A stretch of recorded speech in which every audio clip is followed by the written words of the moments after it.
This is Kim Jang-cheol, an ordinary student from Korea. Or at least he used to be.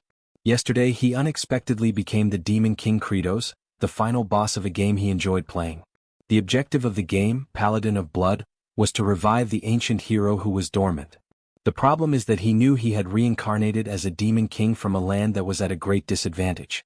The doors open and a demon with glasses enters, calling for Lord Kratos. He is Aid Zephyros level 15. He brought news that preparations for war had been completed. The scene shows the demon army with axes in hand and flying dragons. The blood-drinking prince, Azurat, was excited to end their hunger with the new invasion they would undertake today. The cold monarch, Sergei, lamented the tragedy of being born in a barren land and the pain of having to feed on their own kind. The war that was about to begin would make history and bring many benefits to everyone there. The Archduke of Mist issued cold and powerful orders to the army to tear humans to pieces and crush elves. The tyrant of Black Rock, Baal, declared that all enemies should be turned into food. The army stood before the Demon King and Zephyros, all clamoring for a massacre in a war that had not yet begun. Kratos fiercely shouts for the demon army to hear him. The four captains stare at him seriously, waiting for what the Demon King had to say. He finally announces that this war could not happen under any circumstances. From that moment on, they would stop their attack and start cultivating. The thirsty generals are shocked by the absurdity they are hearing and begin to complain to the Demon King. Kratos lets out a roar of terror, terrified of how frightening his own generals were, but his expression was so imposing and dreadful that it made them all tremble. In a distant place from where the demons were, a new notification was announced that the 20th game had begun. Aged Kimchi, a playable character of level 9990 and a dormant enemy, awakens. The King of Demons knew he was at a great disadvantage and that if they started the war, he would definitely be killed by his hands. In a flashback, Kim Jang-cheol is shown. He had become a postgraduate student in an agriculture course at Korea University, hoping to become a rich farmer. He was very intelligent, so he became the best in the course in a short time. But being the best postgraduate student meant he would become slave number one. The professors took advantage of his intelligence to make him write their theses, help with their projects, and even work in the fields plowing the land. He was exhausted, wondering what he was doing with his life and why he was doing all the work while the professors took all the credit. His dopamine was depleted, he was going crazy. And the only way to get his dopamine fix was by playing. An extremely difficult game and very complicated to level up. No player had completed this game for the 19th time. He wanted so badly to feel a sense of accomplishment that he played without sleeping for a moment. He started leveling up, level 1, level 2, level 10, and thus he became the first person to complete Paladin of Blood, defeating the Demon King for the 19th time. Jang-cheol was exhausted from lack of sleep, but he was happy because he was the strongest in the world. The 20th playthrough would have an infernally insane difficulty. Even so, he remained confident that he would be able to level up. After all, he was the strongest. On the heroes panel he played, it showed the equipment he had put on his character. A pink costume with bows and a tight skirt, very reminiscent of a magical girl's outfit, like Sailor Moon herself. The maximum level was 9,999, so he would stop leveling up. At that point he no longer knew how long he had been playing. It seemed like years had passed. A message appeared on the screen, asking if he wanted to start his 20th playthrough. Without hesitation, his finger pressed the button to begin. He held the controller firmly, ready for another round of the game, but something seemed wrong. The television screen began to emit blue light beams growing around him. Suddenly, an invisible pull took over his being. His soul violently exited his mouth in a painful and terrifying way while his physical body remained behind, motionless and unresponsive. A scream of panic escaped his throat, but it was no use. He was being sucked through the TV screen. His soul came like a falling star from the sky, blue and bright. Jang-cheol, suspended between that strange threshold, felt a deep confusion take over him as he fell. What was happening was completely beyond his comprehension, leaving him stunned and without answers. But he needed to stay calm to reach a conclusion. He was blue now, so that meant it was his soul. This meant that he probably wouldn't die if he hit the ground at that height. He could see the life tower, which meant he had entered the game Paladin of Blood. Happiness grew within him when he realized that his life of being invincible and strong was just beginning. An uncontrolled laugh escaped him with this realization.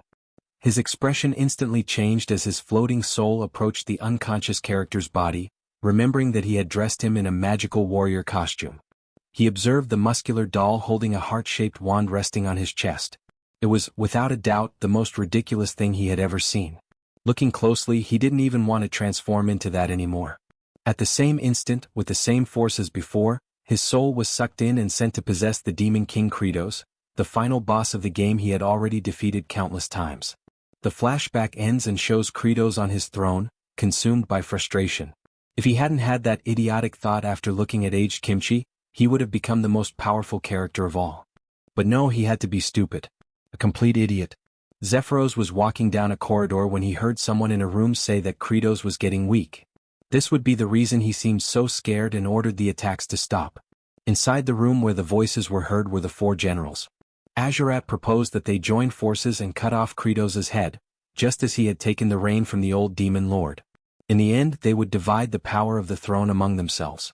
The Archduke of Mist then reminded them that, if they were mistaken and Kratos was not getting weaker, two of the four would certainly suffer fatal injuries or even die. Sergei hinted that they could try, as long as Azurat offered to be the group's shield. Ball says he is hungry. Azurat raised the possibility that he indeed had evidence of the demon lord's weakening. Sergei confirmed what should be done in that case, which would be to kill him. None of them showed hesitation. They were thirsty for it, with demonic smiles on their faces. Meanwhile, Zephyros heard everything through the gates of the room. Later, Zephyros appeared before Kratos with a worrying report. The army's morale had plummeted drastically. Cases of soldiers attacking and devouring each other became more frequent, and some even abandoned the demon land without warning. The four great demonic generals were furious. They said that Kratos had weakened and that they planned to join forces to cut off his head. Kratos remained seated on his throne, but concern had already settled in his gaze. Kratos realized that if the four attacked together, he would certainly die. He knew that if he appeared weak, he would have no chance. He thought of aged Kimchi. Without possessing him, he was just a corpse. Given this, he concluded that advancing directly into the human world would be the best option. Zephyros then revealed a red sphere, saying it was a record from the Paladin's tomb, sent by General Ogmia. In the video, aged Kimchi appeared delivering several merciless blows against a demon who desperately begged him to stop. He approached in silence, causing the creature, consumed by fear, to wonder what he would do next. Without hesitation, aged Kimchi plunged his thumbs into the demon's eyes, who let out a sharp scream of pain. Kratos broke out in a cold sweat as he thought about it. That scene seemed more like an insane staging than a fight, and he absolutely did not want to cross paths with aged Kimchi. He needed to stay where he was, no matter the cost. If he continued at that pace, he would end up looking weak or opting for surrender, and the four great demonic generals would kill him. But if he tried to flee to the human world, aged Kimchi would tear out his eyes and kill him anyway. He wondered desperately why he had ended up inside that game. Nothing made sense, and not even happiness seemed attainable in that place. It was then that a possibility arose in his mind. A strategy that could at least buy him time. If he could solve the food issue and calm the demons, perhaps he would have a chance to survive. Zephyros saw Kratos walking away and, confused, asked where he was going. Kratos apologized and replied that he would observe some lands for cultivation. Zephyros, surprised by the polite tone, could not hide his strangeness. He thought that, coming from someone as narcissistic, arrogant, and ill-mannered as Kratos, that sounded grotesque and disturbing. It was something he preferred not to hear again. Kratos observed Zephyros with strangeness. What was wrong with him? Was he trying to provoke him? Did he always act this strange way? In his memory, Zephyros was a character who appeared only once shortly before the final battle against the Demon King and without any clear explanation. A flashback shows when he played as aged Kimchi that he faced Zephyros. In the scene, Zephyros addressed the paladin formally, saying that the demon lord did not wish to fight and asking him to retreat. As soon as he finished speaking, aged Kimchi attacked him without hesitation. Defeated and on his knees, Zephyros murmured regretfully for not having been strong enough to protect his master. Thinking now, Kratos recognized that this had made Zephyros a very popular character among players. Many thought he was deeply loyal to the demon lord and genuinely respected him. Zephyros again addressed Kratos, pointing out the recent error as unprecedented. He had never seen a demon lord lose so much trust from his own people. Kratos stared at him in silence, containing his irritation. As much as Zephyros was right, he was unbearable. Zephyros pulled out a notepad, writing something with a provocative calm. He commented ironically on Kratos' intention to cultivate in the demon lands, implying that his memory was as weak as a pigeon's. Kratos reacted, indignant at the audacity, reminding him of his position as Demon Lord and demanding respect. But Zephyros simply ignored the threat and continued as if nothing had happened. Kratos, now consumed by frustration, wondered why he showed no fear at all. Now the two were outside the palace, walking through the dry and barren land. Zephyros recalled that both the old Demon Lord and Kratos himself had already tried to cultivate that soil. With extreme temperatures and severe conditions, he made it clear that nothing there had a chance to grow, and that Kratos more than anyone knew this very well. They continued walking through the dry land when Kratos commented that he knew that place was called the Land of Death. Still, he believed that, with his current abilities, it would be possible to save it. Inside, however, he could barely stand the idea of having to cultivate. He hated it all, but he needed to survive before anything else. Without thinking twice, he knelt and began to dig the earth with his bare hands, while Zephyros watched him in silence, confused by the scene. In a strange impulse, Kratos took a handful of earth and put it in his mouth, only to choke on the extreme dryness. Zephyros pulled out his notepad and, with complete calm, wrote that the Demon Lord had become a beggar who ate dirt. Annoyed, Kratos demanded to know what he was writing, but Zephyros replied that he was just doing his duty. After all, recording the Demon Lord's chronicles was important. He added that Kratos' memory capacity had certainly worsened. Kratos inside was seething with rage. That guy was really unbearable. Even so, one thing was certain. The soil there had absolutely no nutrients. Kratos' thought continued, now guided by technical and desperate reasoning. Nitrogen.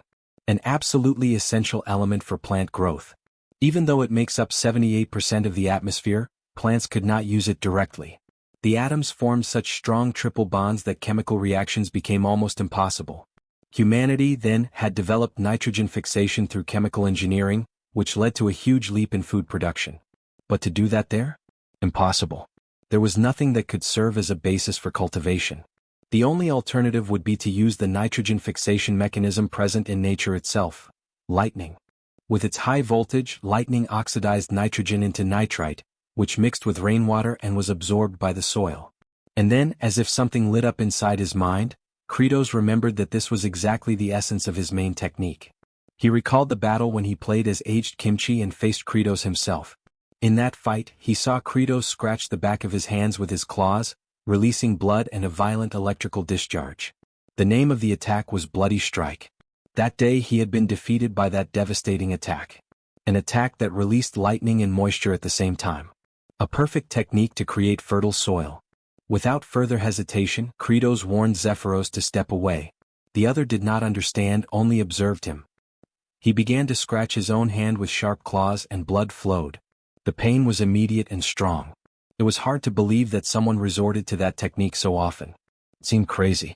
At that moment, Kratos noticed shadows behind a dry tree. The four generals were there, lurking, their eyes fixed on him. In his thoughts, there was only one certainty repeated like a mantra that he had weakened. Scared, Kratos let out a scream. Zephyros, beside him, merely coldly confirmed what everyone already knew. Kratos began to put the pieces together. This could only be a plan, and that Zephyros was an assassin trying to provoke him and then kill him. But even so, he thought that was better than just waiting for death. He advanced, scratching his own hand with even more force. Blood flowed profusely. Pain took over his arm. But nothing happened. The blood fell on the dry ground and remained there without causing any reaction. He tried to stop the bleeding, pressing the wound. That's when he heard a voice behind him, calling him. It was one of the generals, asking if he was feeling ill, while the others smiled and wielded their weapons. Kratos looked at them, consumed by fear. He knew he was cornered. The scene then changed. Aged Kimchi observed the horizon. Before him, the line separating the human land from the forgotten land of demons. There was something familiar there. He vaguely felt memories of a past life. It was as if he had already lived that more than 10 times. Always following the same path, driven by an invisible force. The call of duty. But now that had disappeared. He looked at his own hand, waiting for an answer. The call of duty was silent. What was left to live for now? On the screen, information appeared above his silhouette. Aged Kimchi NPC level 9990. Then, without any reason to move forward, Kimchi turned back and went his own path. Kratos stood face to face with the demon generals with frightening smiles. Azurat questioned Kratos about the demon rule, saying that the strongest is the demon lord. Kratos broke out in a cold sweat as he thought that all of them were frightening and incredibly strong. He was even unable to use an ability and wondered if he would die. Azurat found it strange that the demon lord was trembling and thought about the incredible pressure, since the fight hadn't even started, but he was already gathering so much strength that his body trembled. However, a smirk appeared on his face. Then he questioned if he could defeat the 4 generals in the state he was in.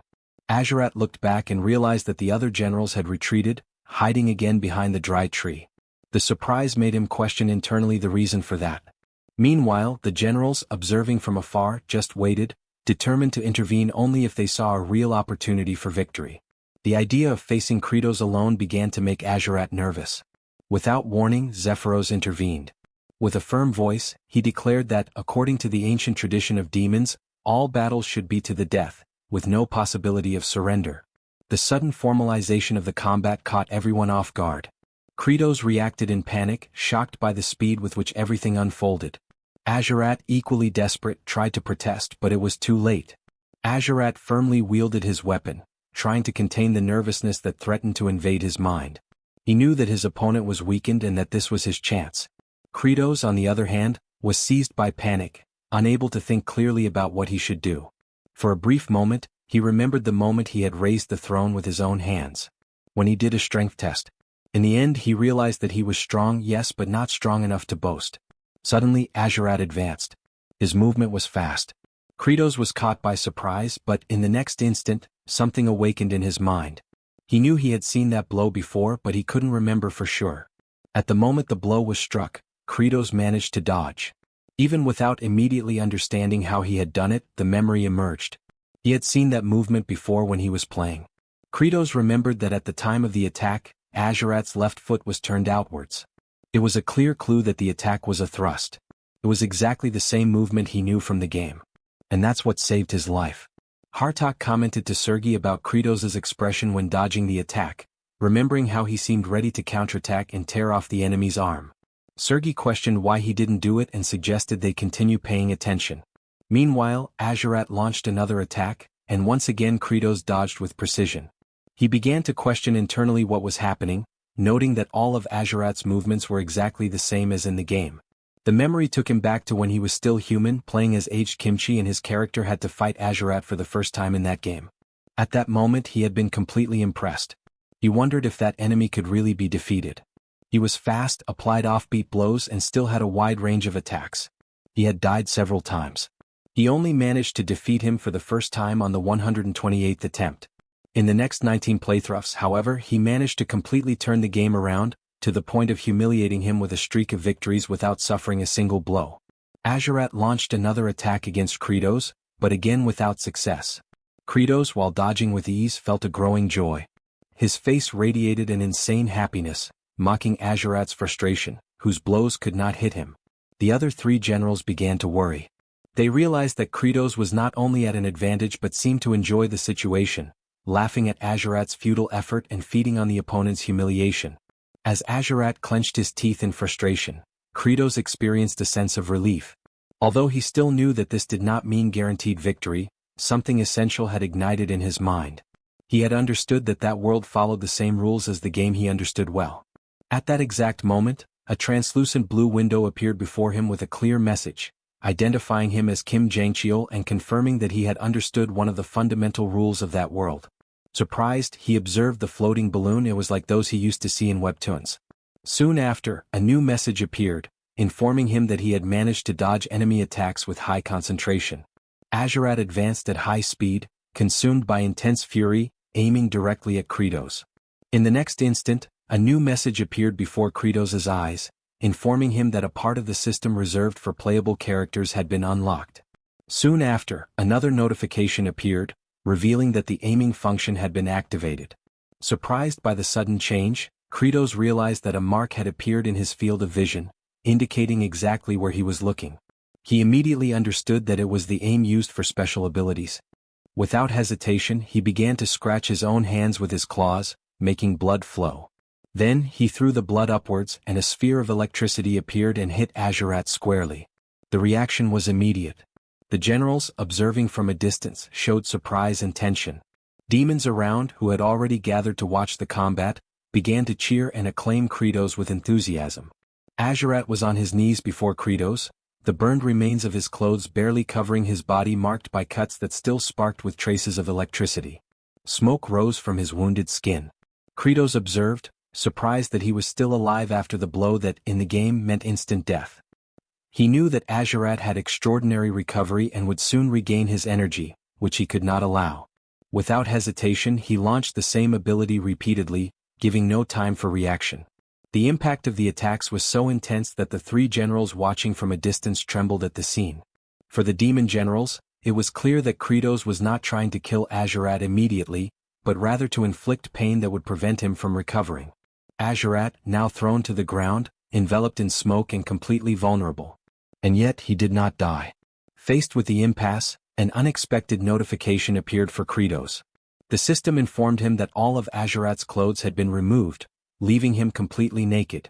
Surprise took over him when he realized the random and uncomfortable nature of the message. Before he could react, another notification appeared, informing him of the unlocking of a new system, the armor removal system from the inventory.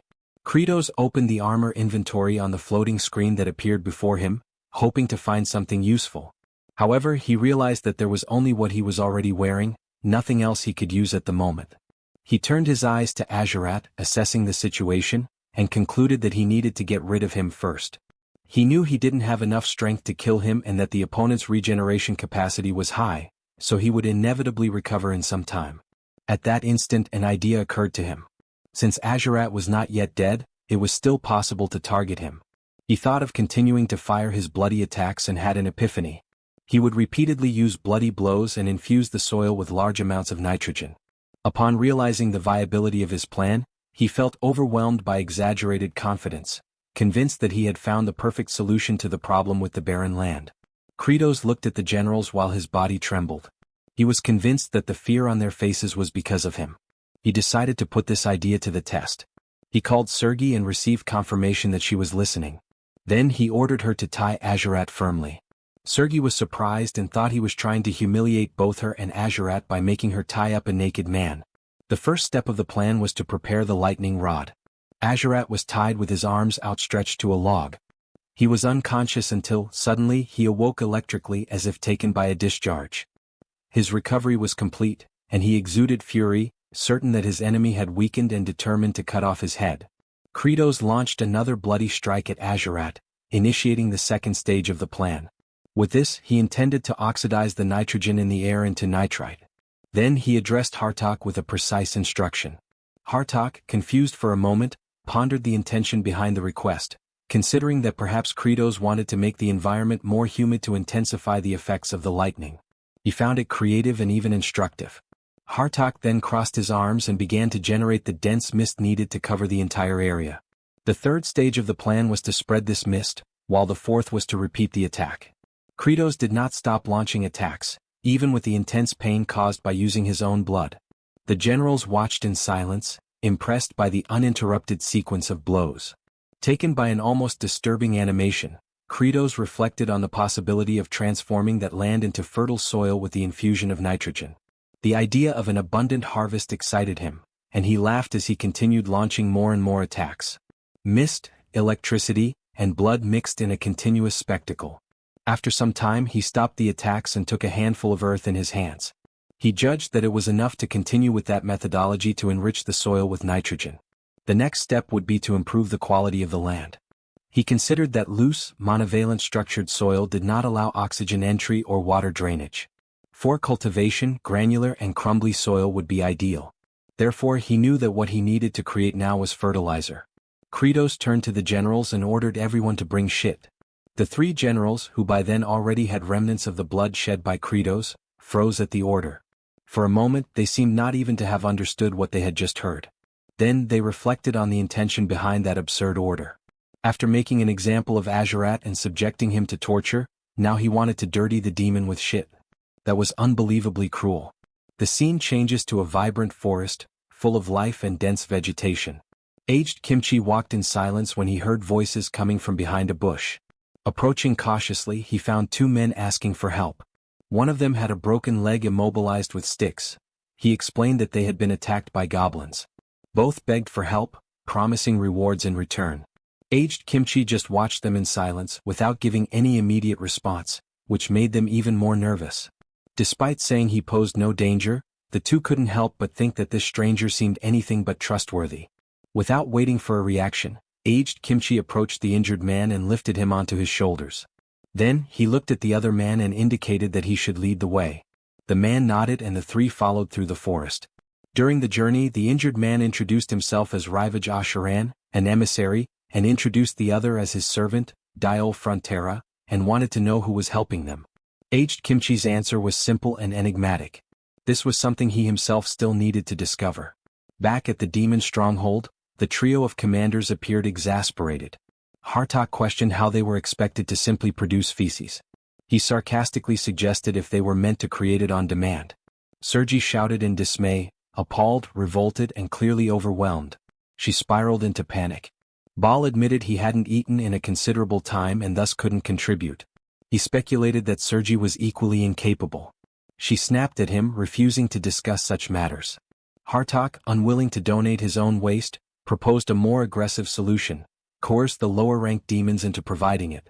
Soon after, in a demonic village, a desperate creature pleaded with them not to proceed. The unfortunate soul protested that he couldn't relieve himself while being observed. He begged them to step outside. Another soldier retorted that similar requests had been made before, yet no progress had been achieved. Hartok grew impatient, demanding results. He confirmed with the demon that, despite all effort, there would be no outcome. The creature confessed he hadn't eaten in days. Frustrated, Hartok seized the demon, summoning his power.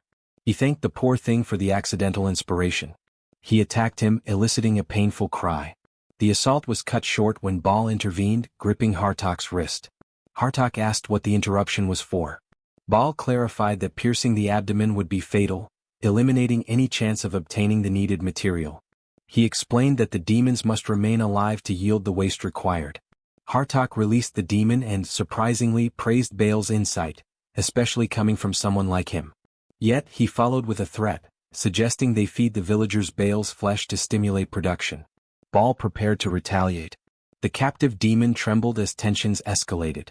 Hartok and Bal were moments away from clashing when a powerful voice roared across the area, demanding an explanation.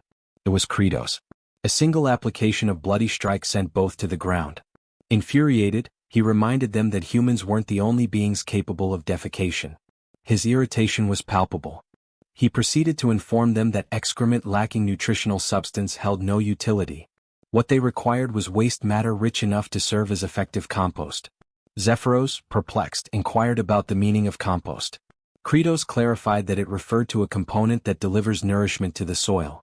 Typically, such compost is formulated using wood ashes, unwanted vegetation, dirt, broken eggshells, and poultry droppings. For the ashes and weeds, they could repurpose the abandoned homes they had encountered earlier. The complication arose with sourcing eggshells and bird waste. Suddenly, a memory surfaced. He instructed Zephyros to fetch the territorial map. Once unrolled upon the surface of a table, it confirmed his suspicions. It was the identical layout he had encountered within the confines of the game. This meant that if he reached a specific location, he should be able to locate what he sought. He was referring to the nesting grounds of the infernal seabirds. In the game environment, flocks of them populated the area extensively. It implied that these creatures absorbed abundant nutrients from the lands of humans, and subsequently deposited both their excrement and eggs in that territory. Kratos considered it an ideal collection point. Zephyros hesitantly asked if the demon sovereign truly intended to gather waste from the seagulls. Kratos acknowledged the accuracy of the observation. Zephyros then disclosed the name of the area, the Cliff of No Return. There were no platforms or resting points, and anyone unfortunate enough to fall would be consumed by violent tides. Kratos confirmed that he was already aware of those hazards. The reason such a place was beyond player reach in the game was because it lacked systematic access. But in this reality he was confident in his ability to scale it. Upon arrival, the scene was unforgiving. Surging waves and towering stone columns dominated the surroundings. The commanders were bewildered by their liege's intentions. Many had attempted to hunt those seabirds in the past. Each endeavor had ended with the hunters succumbing to the sea's wrath. Kratos explained his strategy. He would ascend the cliff and hurl down a sack filled with excrement and eggshells. He commanded the generals to ensure it would be caught. If successful, everyone would have sustenance. Ball stood in silence. In his mind, he recalled the gaunt demon Hartok had strangled earlier, along with the emaciated figures lining the streets. The ocean's surges remained relentless. As Kratos prepared to leap, memories of his 13th playthrough surfaced. He had tried countless methods to reach the peak. Hundreds of failed attempts, dying repeatedly, had defined that journey. But now he leapt, watched intently by the generals and Zephyros. His self-assurance was unwavering, because he had conquered this obstacle before by exploiting a game-breaking flaw. Gripping a protruding rock, he held so tightly that an indentation formed in the cliff's surface. The commanders and Zephyros stared, astounded. Without delay, Kratos summoned his inventory and unequipped every article of clothing. The sight left them stunned. Only portions of his form, his hair, his flexed arm muscles and his rear, were visible. The group struggled to contain their amusement at the absurd image. Kratos pushed his weight off the ledge, needing to rotate his torso. Sergi flushed and averted her face. Yet even as she turned, her eyes flicked back with thinly veiled curiosity. It became apparent, she harbored intrigue regarding the demon lord's anatomy. Kratos proceeded to rotate his form, once again removing all garments. His bare backside appeared again. Then he twisted and re-equipped his outfit. Once more he spun and disrobed, exposing himself. He repeated this cycle of rolling and equipping. With each motion upward, he advanced closer to the summit. The repeated appearance of his rear became almost comedic in nature. And at last he reached the top. He stood firmly atop the precipice, clothed and composed. Within a realm governed by a game-like structure where equipment management and inventories operated like coded functions, and where boundaries marked unreachable zones on a virtual map, Kratos had pieced together all these elements. Through observation and trial, he became certain that reaching this forbidden edge was indeed within the realm of possibility. Baal, driven by the demon sovereign's promise of nourishment, resolved to lend his assistance. Zephyros grew alarmed by Baal's sudden initiative and attempted to halt him, but Baal had already launched himself forward, intent on following the monarch. Zephyros's cries drew Kratos' gaze. In a split second Baal leapt, aspiring to emulate his liege. But the rocky surface offered no grip. Baal began to plummet. Thankfully, Kratos reached out and caught him mid-fall. At that moment, Kratos was bare-chested, only the upper portion of his form visible from behind the stone ledge, as he clung desperately to Baal's weight. To make it work, he needed to activate the same glitch that had allowed him passage earlier. His forearm veins bulged under the immense pressure. Baal's mass threatened to tear his limbs from their sockets. Inwardly, he questioned the rationale for saving someone like Baal, one of the 4 mighty generals who posed a potential danger to his rule. Wouldn't it be easier if the general simply ceased to exist? He voiced this internal conflict aloud, declaring that he held no obligation to rescue Baal. While gripping the general, Kratos' mind wandered back to a memory, a time when a peer, eyes red and voice cracking, had come to him for assistance. The professor had refused to accept this junior's paper, aiming instead to exploit the student endlessly for academic labor. The young man had pleaded with Kratos to speak with the professor, believing that the educator would heed the words of Jang Kyol, the most favored scholar. That youth had admired him. Since he was already serving as the top workhorse, perhaps the professor would be swayed. But fear had gripped him. He'd worried about jeopardizing his position, about placing himself in disfavor. So he told the boy that it wasn't his concern and walked away. And ever since he had wondered, what if he had stepped in? What if he had tried just a little harder? If he had pushed himself to his limits, perhaps the face that haunted him in memory would have worn a smile instead of despair. Now that same sensation welled up as Baal clung to him. In that moment of suspended peril, Kratos resolved to do what he hadn't done then. He clenched his jaw, braced himself and shouted with all his might. His bones groaned under the strain. Summoning every ounce of his physical capability, he heaved the general upward, throwing Baal atop the cliff. The large figure crashed onto the stony surface. Meanwhile, Kratos cradled his fractured arm, pain evident in his posture. Baal, stunned, observed his sovereign's self-inflicted injury. The demon lord had risked his own well-being without necessity. Baal, overcome with emotion, questioned why. For a time, Kratos said nothing. Then, in quiet solemnity, he offered the reason. It was a choice that carried less pain than turning his back on those who relied on him and facing the regret of abandonment. Baal trembled. Moisture welled in his eyes. Within Kratos' thoughts, the act felt like redemption, something he should have done for that pleading junior. The regret of not assisting those in desperate need lingered in him, following him even across dimensions. At that poignant moment, a translucent system notification emerged.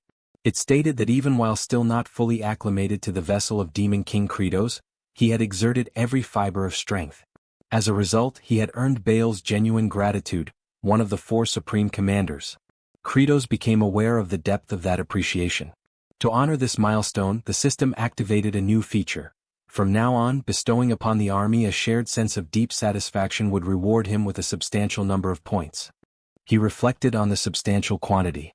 The system promptly notified him that the happiness point, or HP, accumulation feature was now active. Kratos pondered what exactly a happiness point was. At first, he assumed it might be something akin to a discount coupon for frozen treats. The system, clearly irritated, rebuked his misunderstanding, questioning what kind of fantasy world would even offer ice cream.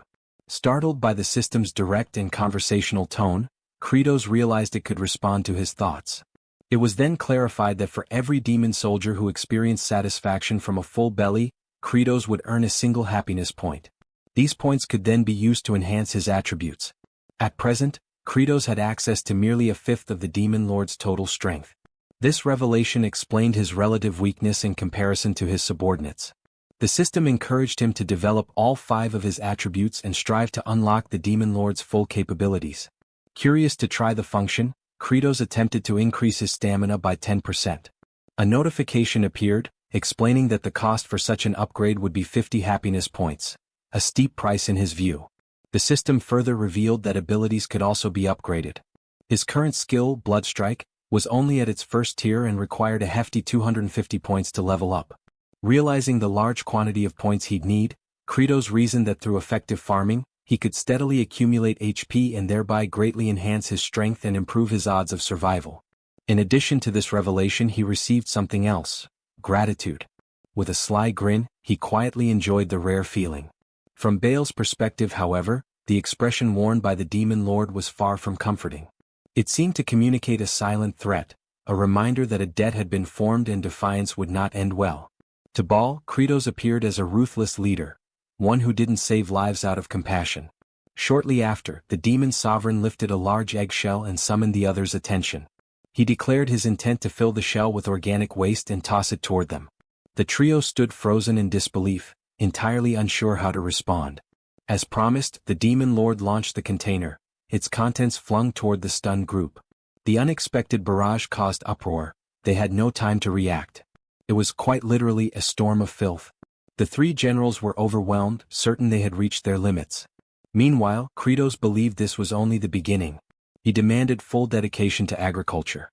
The essential elements of natural fertilizer, seabird droppings, fragmented eggshells, scorched wood remnants, and properly tilled soil, needed to be blended thoroughly. He summoned Sergi for this task and instructed her to pulverize and combine the materials. Sergi was dumbfounded. The command seemed beneath her station. Despite her numerous limbs, which made her ideally suited for the work, she was incensed. Proclaiming her status as the frigid monarch, she armed herself, stating that her appendages were not intended for menial duties like compost preparation. However, the intense gaze of Kratos silenced her. He offered an alternative, a simpler task. He directed her attention toward Azurat, who still emitted faint wisps of smoke from the electric blasts he had received. All she had to do was remain in place. A straightforward job, no? Thus, the regal monarch of ice became an unwilling mixer of compost. Rumor suggested she remained in that role to this day. Internally, Kratos was close to losing composure. He reminded himself that these generals were all volatile, and one misstep could easily end in disaster. But then he reminded himself of his position. He was the demon sovereign. With nothing but determination and brute resolve, he would press forward. The next phase in producing the fertilizer had arrived: the application of moisture. He summoned Hartok and instructed him to saturate the air with mist. However, Hartok raised objections to this directive, arguing that the resulting humidity would intensify the already unbearable stench. He had no desire to carry out such a revolting command. Then Kratos revealed his trump card once more. His eyes landed squarely on Azurat. No one was eager to serve as a living conduit for electricity, so Azurat swiftly soared through the surroundings, dispersing dampness across the atmosphere. Kratos then consulted Baal to confirm whether the level of moisture sufficed. Baal acknowledged that the consistency had softened with the addition of water, just as their ruler had anticipated. At last, the third stage called for the compost to be relocated to a shaded, arid location and layered with a covering fashioned from seagull plumage. Yet a challenge loomed. The demon lord knew that even producing a small quantity of this material would demand considerable time. To generate enough fertilizer for the expanse of terrain before him, he recognized that a full-scale mobilization of demonic manpower would be unavoidable. His expression hardened. Something troubled him, but it was an obligation he couldn't ignore. Kratos resolved to proceed under the authority granted by his crown. Later that evening, elsewhere within the dominion of demons, a modest wooden shelter came into view. Inside, two infernal beings resided. One reclined upon a makeshift bed. The figure lying down was a young female demon named Flute. She called out to her father, who inquired softly what had happened. Tears welled in her eyes as she offered a heart-wrenching suggestion, that her father should simply consume her. Outraged, the father rebuked the idea vehemently. He reminded her never to utter such despair again. But the girl, still mourning the absence of her mother, insisted, and her words struck deeper than any wound. Then a flashback unfolded. A monstrous demonic beast had once attempted to devour the child. She had cried out for aid, and just before the gaping maw reached her, a figure emerged, shielding her fragile body. It had been her mother. Without time to react, the maternal figure was swallowed whole, sacrificing herself to spare her daughter. In the present, her father spoke gently, explaining that without her, he would have no reason to keep living. Their somber exchange was disrupted by noises outside. The presence of Kratos and his subordinates had arrived. Flute's father froze, overwhelmed at the sight of the demon lord himself, his voice trembling uncontrollably. Hearing his reaction, Kratos concluded the demon still had vitality and thus issued the order for his capture. The father pleaded, explaining that there was no one else to care for his child, and if left alone she might fall prey to more powerful demons. Flute sobbed, begging them to release her father, but the demon lord remained unmoved. He then turned to Zephyros inquiring about the current count. Zephyros confirmed they had secured 20 demons and required 30 more to meet their goal. As Kratos turned to leave the residence, his eyes once again rested on the girl. She continued to cry, believing she was about to lose another parent. Inside the game she had been featured as a berserk adversary, a demon child driven mad. He had frantically tapped his controller, initiating a rapid slash to eliminate her. The look in her eyes now was identical to the one from that moment, and it momentarily stirred something inside him. But he was the Demon King and emotion had no place in policy. Maintaining his stoic demeanor, he issued one final decree before departing. He commanded the cessation of all cannibalistic behavior among the demon kin. He also directed Zephyros to assemble the remaining infernal beings and order every one of them to begin working on fertilizer production immediately. At last, the protagonist fully accepted the mantle of leadership, and with it the accompanying burdens and trade-offs. Several days later, the demon inhabitants who had been conscripted had already begun to labor diligently across the fields. Wielding their weapons as crude tools, they turned over the composted earth.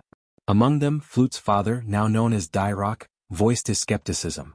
He questioned the value of this toil, convinced that their exertions over the past few days were fruitless. The notion of agriculture to him seemed utterly absurd. A companion cautioned him to be careful with such statements, warning that they could cost him his head. But Dyrok stood resolute, maintaining that regardless of what happened, their fate was already sealed. Even if the terrain became arable, they still lacked any viable crops to sow. As if summoned by the critique, Kratos materialized and addressed the doubt directly, posing a rhetorical question about the future of their planting efforts. Dyrok immediately recognized that he had spoken out of turn and was now in jeopardy. The Demon King instructed him to come along. What Dyrok was unaware of was that Kratos had already identified a potential answer days prior. On the very occasion he had faced opposition from his high-ranking officers, a particular violet blossom had caught his eye. He had instantly recognized it as a candidate for cultivation. And so, he guided Dyrok to stand before this same flower. Kratos informed him that they would be planting the roots of this plant. Baal and a segment of the agricultural unit had already retrieved samples from different areas. Dyrok, now unnerved, humbly explained that the root of this flower was inedible, capable of inducing severe stomach agony, even fatal consequences. The demon sovereign then tugged the flower from the ground, stating plainly that this was the only resource at their disposal. The trial to determine its edibility should have concluded by now, he added. Dyrok was stunned by the revelation. his composure nearly shattered. In a state of panic, Dairock raced to his daughter's side, crying out in desperation. He questioned the demon lord's morality, demanding to know why such a cruel experiment had been inflicted upon an innocent child. He pleaded for his daughter to be spared from ingesting the roots. Barging into their home, Dairock halted abruptly at what he witnessed. Flute, appearing far healthier than before, was cheerfully consuming the roots without discomfort. Dairock, trembling, asked in disbelief if she truly felt fine. Flute affirmed that she did. She also mentioned that both Zephyros and Baal had fed her the same food the previous day, and she hadn't experienced any ill effects. At that moment, Kratos re-entered the scene and inquired whether Dairock had now come to trust him. In the past, Kratos explained, there had been humans from a distant region who had also managed to transform this very toxic vegetation into a safe food source. They succeeded in growing it and overcame their hunger crises. With a wicked grin stretching across his face, the Demon King unveiled the truth, that this very plant was now recognized in the human realm as the potato. Flute looked up and sincerely expressed her gratitude, thanking Kratos for his compassion toward someone as insignificant as her. At that instant, a translucent prompt manifested before the Demon King. The system had taken note. A portion of the demon population was now content from being well fed, and Kratos had earned his first happy point. The counter increment, 1 point added. A display showed the current tally of HP. Kratos was genuinely taken aback by the notification. He looked once more at Flute, who beamed with genuine warmth. Then a memory surfaced, a recollection from when he had been merely a player.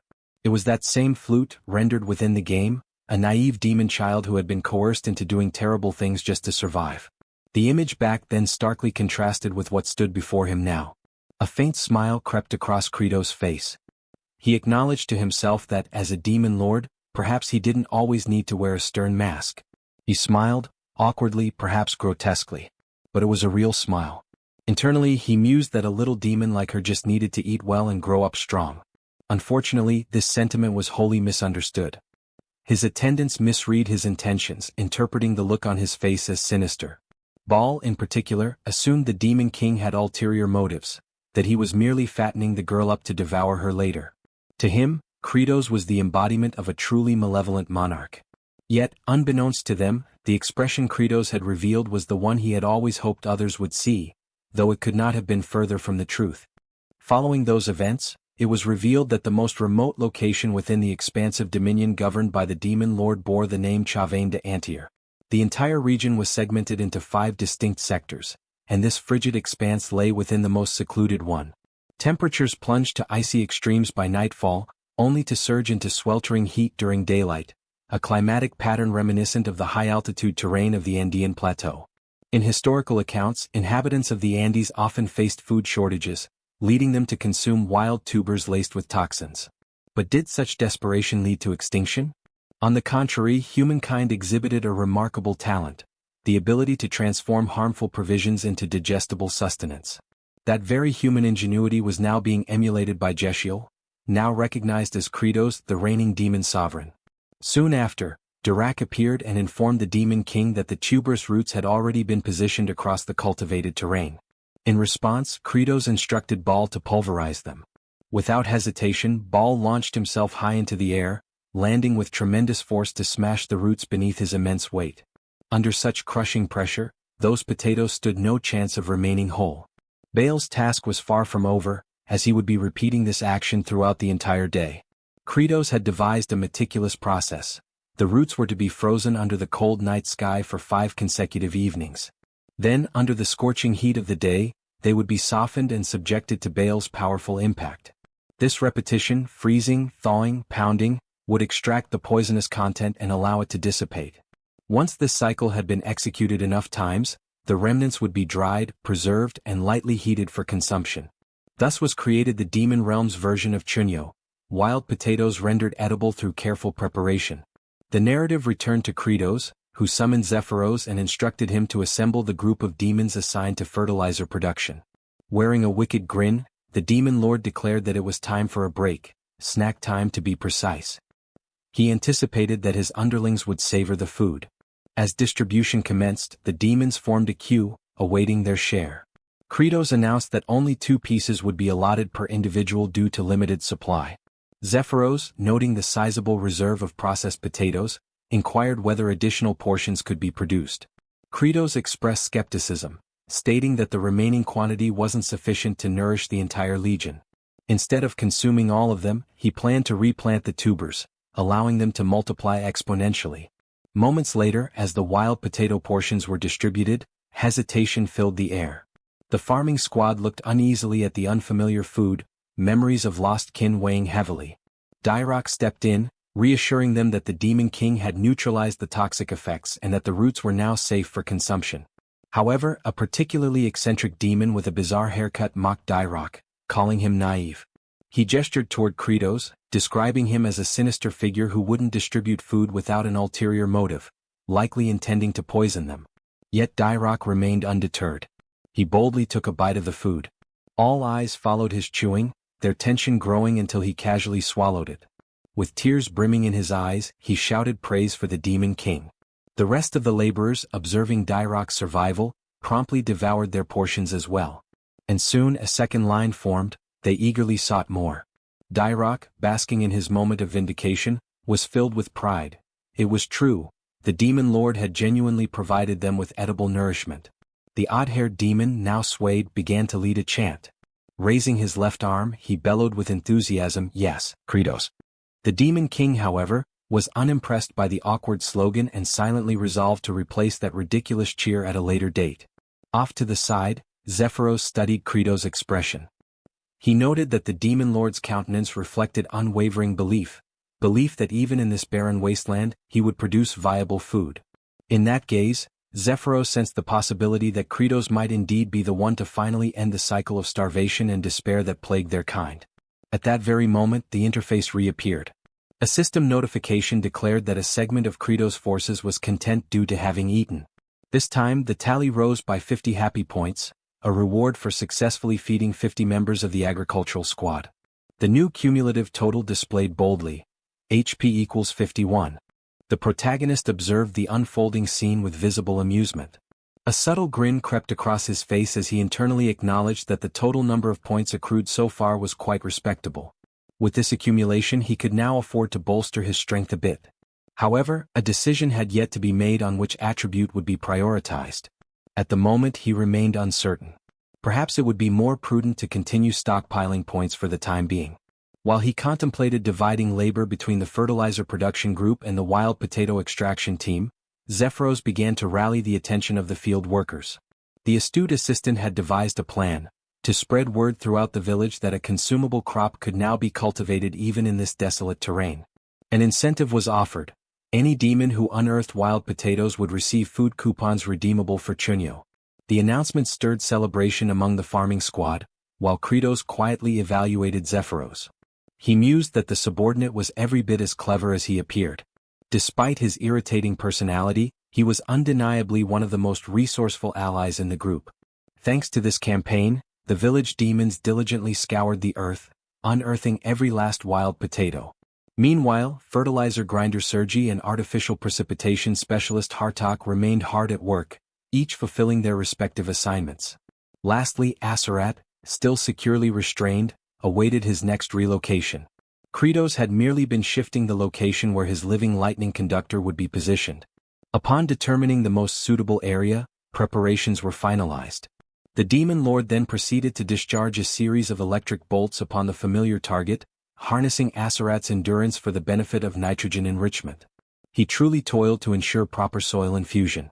With fertilizer production reaching adequate levels, it was time to commence the subsequent phase, distributing the compost uniformly across the terrain. However, the sheer size of the land posed a significant challenge. The territory was far too extensive for a malnourished workforce sustained by only a few morsels of chunyo. Suddenly, Aserat summoned the strength to plead with the Demon Lord, asking for death to be swift. Yet the request was ignored. Instead, another jolt was sent his way. In Kratos' mind, eliminating an individual capable of remaining operational even while famished, all thanks to his regeneration trait, was foolish. He considered it a free source of nitrogen after all. Still, the dilemma of territorial expansion lingered. The Demon King pondered whether reinforcements were the only viable solution. He had previously instructed Zephyros to send requests for aid to the Star Masters. In the message, Zephyros had penned a firm directive: all offensive actions must cease, and manpower should be redirected toward agricultural development. Although this appeal had been dispatched to every sector within the Star region, no replies had been received. Kratos found this worrisome. He even speculated whether the courier had perished from hunger before reaching any recipients. A serious problem loomed if farmland expansion could not proceed swiftly.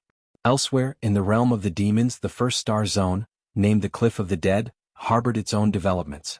A servant knelt before his superior, relaying a reconnaissance report. Demon Lord Kratos had genuinely begun agricultural operations and seemed to have succeeded in creating edible sustenance. The master of this domain sighed, attributing Kratos' actions to fear, specifically fear of himself. This sinister figure, one whose power amplified with each demon's demise, interpreted Kratos' agricultural efforts as a tactic to halt both warfare and famine, thereby slowing his own growth. This elderly, Zeus-like entity was Saruthal, overseer of the First Star region and commonly referred to as the Father of the Dead. It was disclosed that his subordinate had already intercepted and eliminated the messengers dispatched to the other star sectors. In essence, the appeals for aid had been silenced, reaching no one beyond Saruthal's domain. The ruthless overlord was resolute: demons must perish from starvation.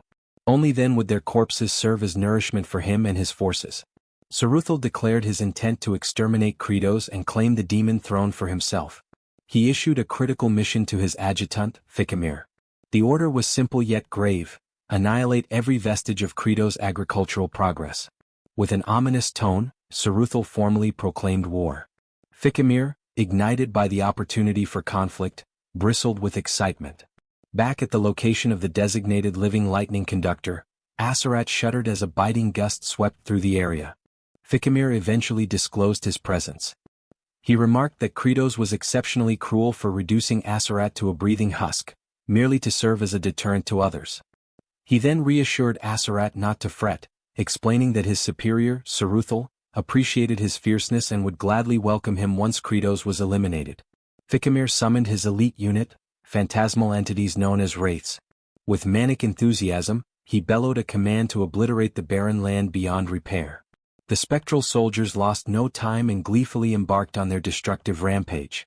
One of them stumbled upon the compost scattered across the ground, and in his typical cluelessness, Fikimir instructed them to fling the waste across the terrain, cackling in delight.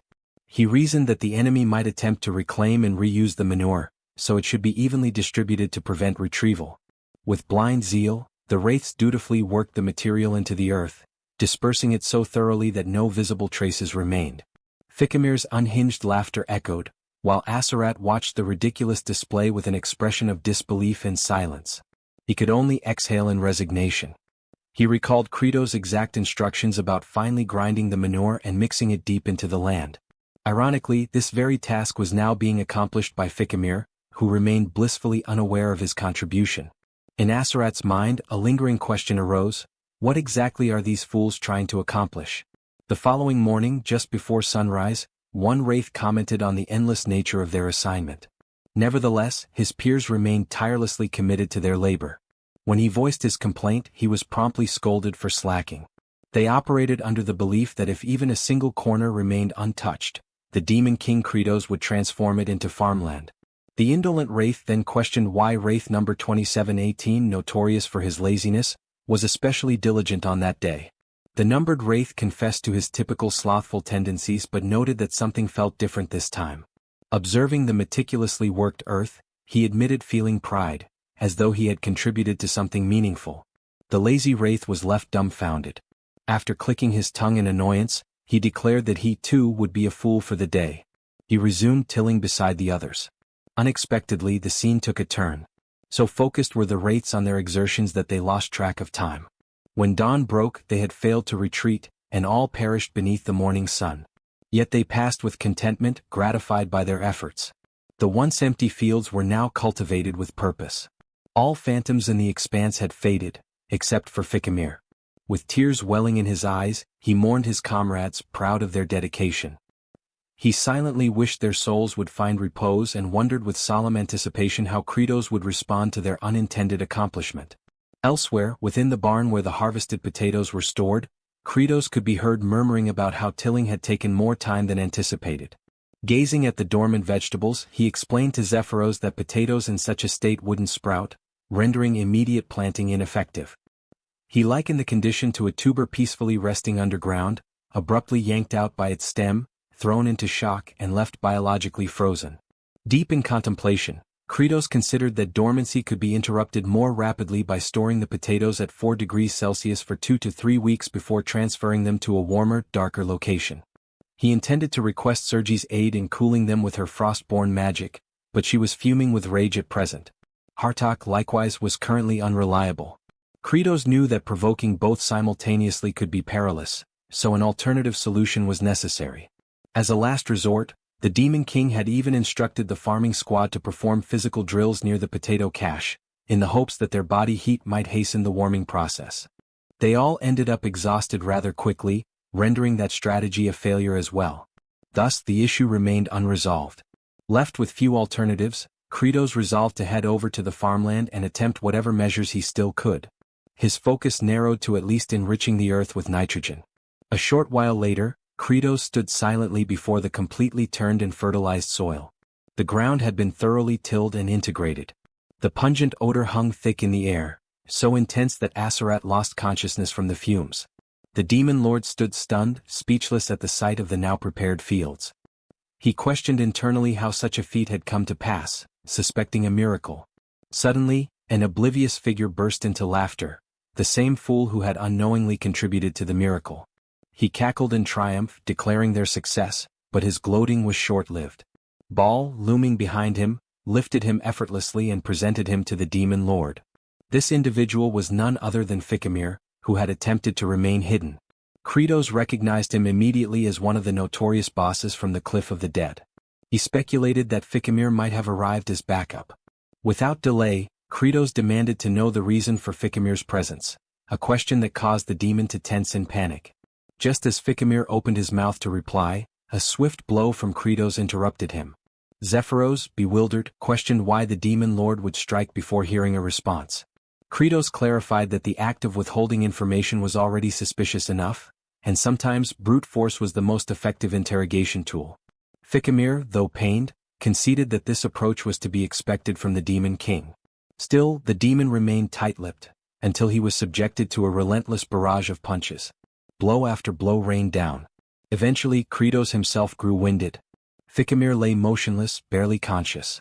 Then, a prompt from the system materialized, reminding Kratos of his ability to enhance attributes using accumulated HP. With 51 points available, he invested in boosting his stamina. Refreshed, he resumed pummeling the unfortunate demon with renewed vigor. Thousands more strikes followed. In this act of merciless interrogation, Kratos demonstrated his fitness for the role of Demon King. Ultimately, Fikimir broke. He confessed not only his actions but the plot to eliminate Kratos altogether. The scheme traced back to Saruthal, who had deliberately severed the flow of reinforcements. The goal was to grow stronger as more demons starved. Zephyros remarked that such sabotage amounted to insurrection. He advised Kratos that eliminating Saruthal would send a clear message to those protesting the halted expeditions. However, Kratos recognized that even if he succeeded in taking Saruthal down, other adversaries would persist. What he truly required was a definitive method to overcome them. Zephyros warned that Saruthal was no ordinary enemy.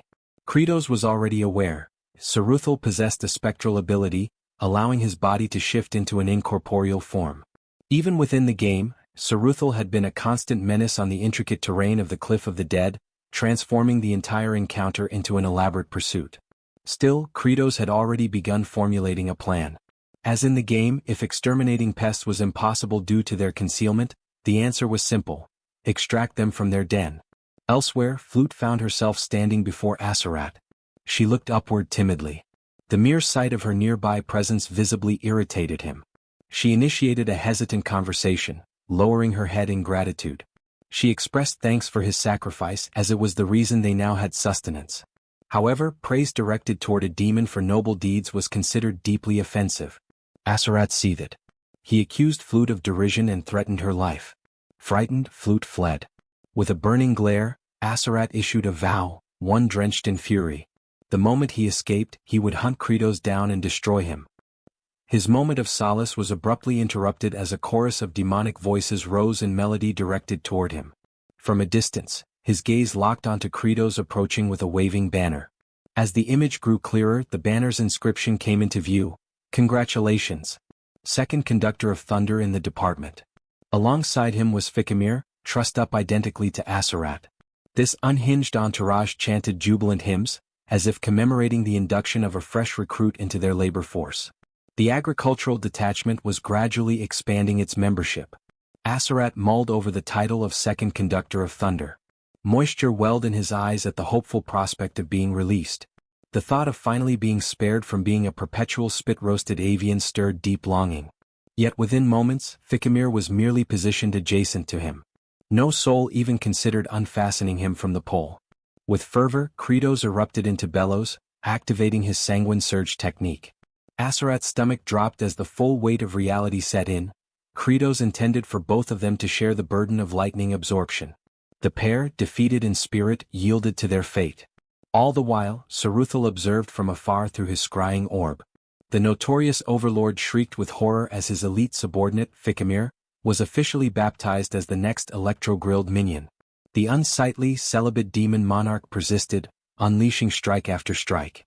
Fikimir's wails echoed, his form writhing under the surges. Saruthal wept for his underling's torment. Still, Credos showed no mercy. The thunder cracked.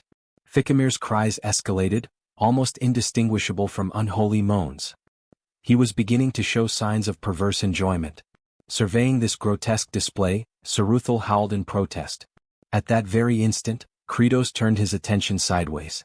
There hovered the familiar reconnaissance specter from the game, a spectral avian clenching a crystal globe. This confirmed Saruthal's active surveillance. Rage simmered anew within Credos.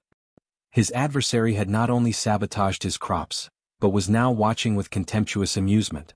He vowed to ensure Saruthal rued the day he meddled. By morning, young Fluck was seen burrowing around in the earth. Aserat monitored her from his constrained vantage point. He noticed the roughened texture of her palms. The roasted warrior questioned her motives.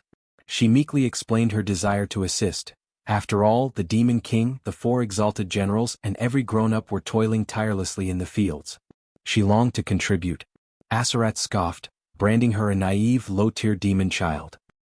He grumbled that the idiot tethered beside him had already cultivated the patch she was digging. He suggested she direct her efforts somewhere useful. Hearing that, Fluck beamed with gratitude. She extended heartfelt thanks to Fikimir for tilling the field and offering himself as an additional lightning conduit. Fikimir's eyes glistened. Her words moved him. Suddenly the agony felt worthwhile. Aserat muttered under his breath that the man had officially gone off the rails. He mocked their agricultural ambitions in this forsaken land. He pointed out that the absurd potato they were trying to raise hadn't even sprouted. According to him, unless the spud cellar was warmed, no buds would grow. He predicted starvation. Fluck took that statement to heart and dashed away, almost skipping with determination. Aserat rolled his eyes, convinced that a feeble demon like her couldn't change anything. At high noon, Zephyros expressed subtle unease about the demon monarch's scheme. He suspected that Saruthal was surely aware of their ambush. He doubted the commander would risk showing up to rescue Fikimir. Credos, however, expected no such thing. He anticipated Saruthal would dispatch underlings first. The goal was to decimate every single one of them, to force Saruthal's hand. He commanded his forces to ensure no survivors remained. The cultivator battalion now stood sentinel around the second lightning pillar. As the reconnaissance wraith soared above, Saruthal sneered at Credos' strategy. He believed this idle vigil would prove fruitless. While admitting it was unfortunate for Fikimir, Saruthal remained fixated on one objective, crippling the harvest. He deployed his crop wraiths. And for the surprise of no one, they appeared at the heart of the potato deposit. Numerous reptilian phantoms emerged. Then, with no hesitation, the spectral invaders surged forward. Saruthal gave the directive to annihilate the entire stockpile of potatoes, ordering them to crush and obliterate every last one. The harvest phantoms stormed the storage barn. Unbeknownst to them, everything was unfolding exactly as Credos had foreseen. The crop specters found themselves startled. Positioned atop the structure, the demon sovereign awaited. With a sly grin curving his lips, Credos acknowledged their presence like a host welcoming guests to their final resting place. The ghostly intruders faltered, taken aback by the ambush. His mind drifted back to his initial encounter with these exact entities during his gaming days. Moments steeped in hopelessness. These were Saruthal's second-tier elite division. The greatest hazard lay in their tendency to swarm en masse. A mere touch from their incorporeal forms could trigger rapid aging in the afflicted. Worse still, they could replicate the skill sets currently equipped by their opponents. Truly an affliction. But Kratos, now seasoned in the mechanics of this world, had already calculated their downfall. With a vicious sneer, he declared his readiness to roast the first of them. Lightning-based implements were their kryptonite. The specters realized they had walked into a trap and began to withdraw. However, Kratos warned them that the real snare had only just begun. The ghouls glimpsed crimson streaks near the entryway, blood that Kratos had deliberately smeared the night before. Now activating the second tier of his technique, Kratos brought his palm crashing against the ground, unleashing arcs of electricity. The current surged along the blood channels until it reached the door, where it surged upward like a net of lightning. The move, known as wide-range crimson discharge, electrified the entire vicinity. In that moment, the crop wraiths resembled writhing motes, floating helpless. The strike landed, eliciting their silent shrieks, even though they possessed no vocal cords. With their resistance neutralized, physical strikes now became effective. Kratos summoned the Cultivation Regiment. These fierce warriors, long aching for battle, barreled into the fray with scythes and rakes so lethal they would intimidate any foe. Though outwardly unimpressive, these soldiers were secretly the most formidable units of the final battleground. With that knowledge, Kratos no longer considered the crop wraiths a threat. For the first time he felt like a cold, calculating apex demon ruler. He scanned the area for any lingering phantoms that had survived the barrage. Determined to personally finish them off, he prepared his next move. But a piercing cry shattered his focus. Fluck emerged from beneath the mountainous heap of potatoes. Her sudden appearance stunned Kratos. A spectral assailant locked onto her. Her father, locked in his own skirmish, was unable to reach her. Kratos, agitated by the chaotic unpredictability of it all, forced himself to prioritize. Eliminating as many fleeing phantoms as possible had to take precedence. Still, his eyes stayed fixed on Fluck.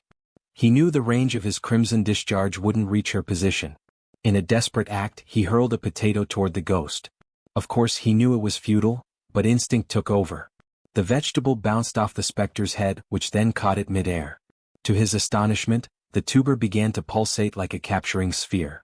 A pink vortex enveloped it, and the creature's essence was absorbed into it. Then, poof, a faint sound echoed. The soul emerged from the potato and ricocheted toward the stockpile. Distracted, the remaining crop wraiths retreated unnoticed.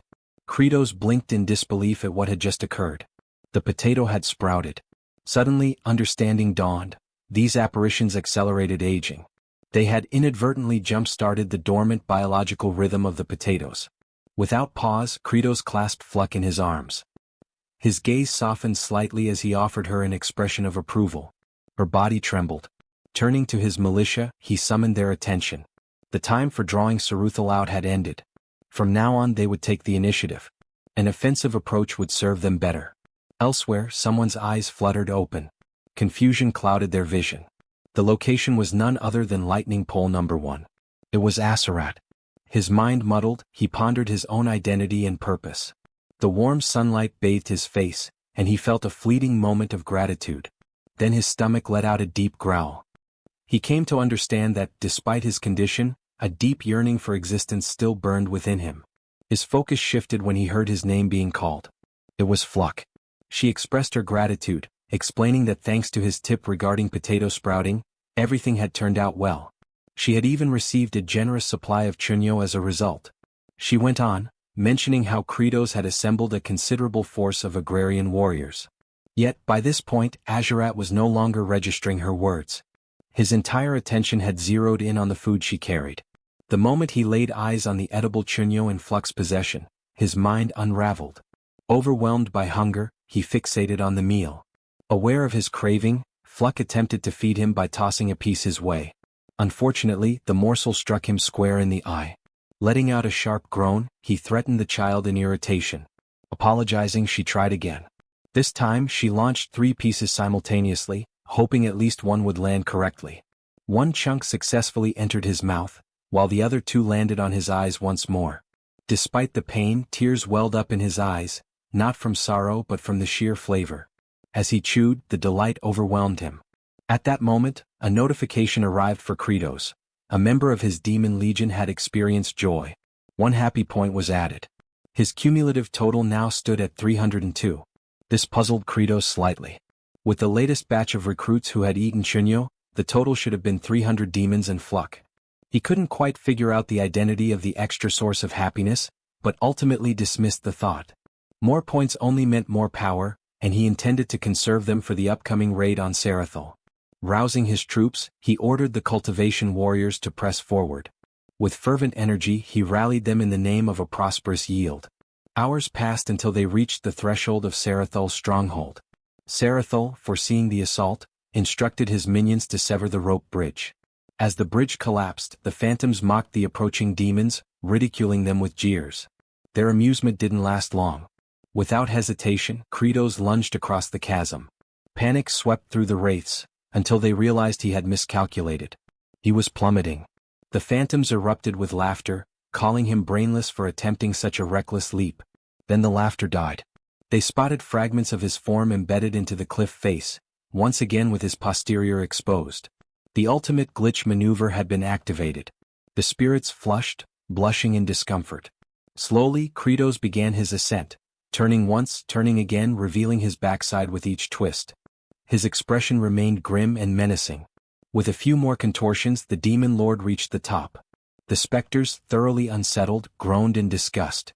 Kratos then gestured toward Zephyros, signaling the next phase of the operation. Zephyros gave a subtle nod in return. Kratos bolted inside. As per his calculated tactics, the food wraiths were expected to fear the potatoes. But by charging in unarmed and alone, he increased the odds they would fall for the trap. As predicted, Sarathol dispatched his food wraiths, believing the Demon King lacked the cursed tubers. Any contact with him would be their triumph. The spectral attackers surged forward. Kratos initiated a concealed maneuver, his so-called quantum leap. A glitch-based strategy now branded with an impressive name. Once more, his frame merged with the terrain, his posterior protruding as before. Then he vanished. The wraiths, unnerved, muttered about the bizarre nature of his movements, wondering when he gained the ability to phase through solid matter. They sensed him overhead. Lunging, they managed to grab hold of him. Victory seemed imminent, until he disappeared yet again. This marked the 19th occasion on which Kratos had executed this plan. He had memorized every crevice of the terrain. Having visualized the entire battlefield by combining all areas of enemy spawn from the game, he stood dead center, surrounded entirely by the food wraiths. Drawing in a breath, Kratos steadied himself.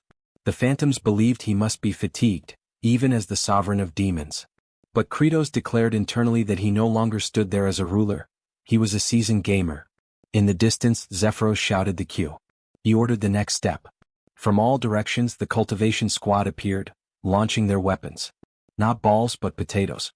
The tubers struck the agricultural phantoms directly. Simultaneously, Kratos instructed them to commence cultivation efforts. A few more seconds passed, just enough to fully appreciate the grandeur of the moment. Initially, Zephyros harbored some uncertainty regarding the strategy, yet soon came to grasp that the demon sovereign had once again devised a flawless approach. Earlier, Kratos had informed him that while he lured the crop wraiths into a single confined location, Zephyros was to direct the cultivation sentries along a mapped-out route. Zephyros reviewed the diagram of a forsaken, ancient watercourse, nothing but a cul-de-sac, or so it appeared. Kratos insisted otherwise. He declared that something was indeed hidden there, a covert passage, one he had personally uncovered. Following his escape from the nightmarish cliff of the deceased, just before entering the ultimate zone, he had explored thoroughly and noticed something unusual. Despite the area appearing empty, the craftsmanship of the environment seemed deliberate. Then he observed an odd section on the stone wall. After slashing it with a blade, the wall shifted open. That's how the areas had been linked. The hidden corridor bridged the battlefield where the initial confrontation with Sarathol had occurred and the cavern deep beyond. At first, he hadn't been able to access it until he cleared the surroundings.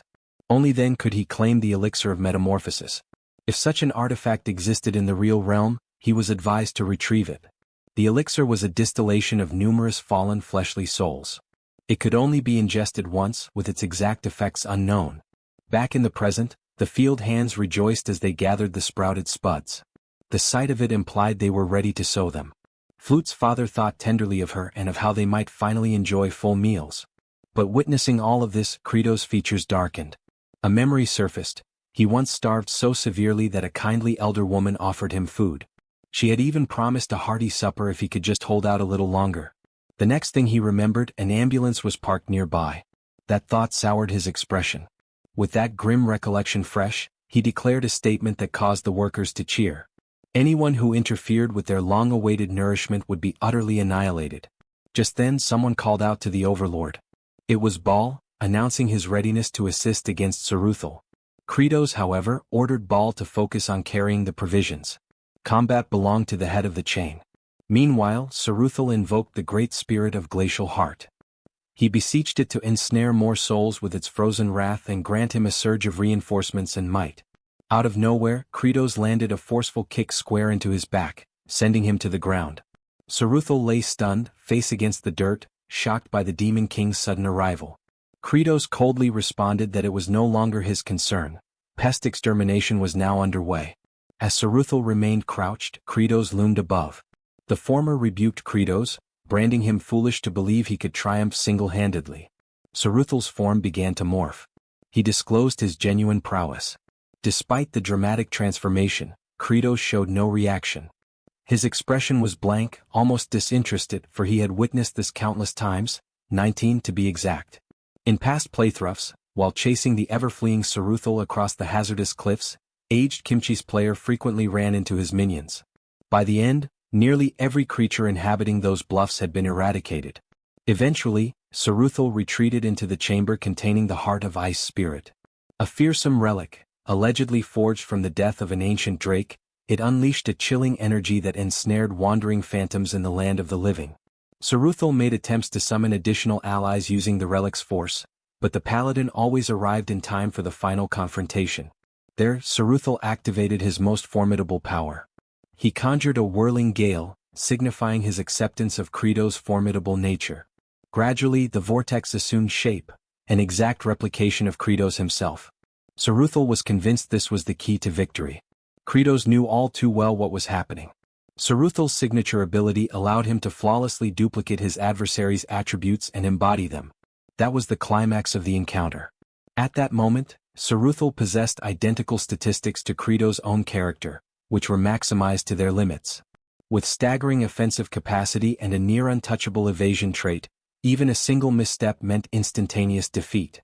Nonetheless, the attributes that Saruthal replicated were from the current demon monarch Credos, whose prowess was no longer as formidable. Saruthal lunged forward. Simultaneously, Credos received a prompt to utilize his HP to acquire various attribute enhancements.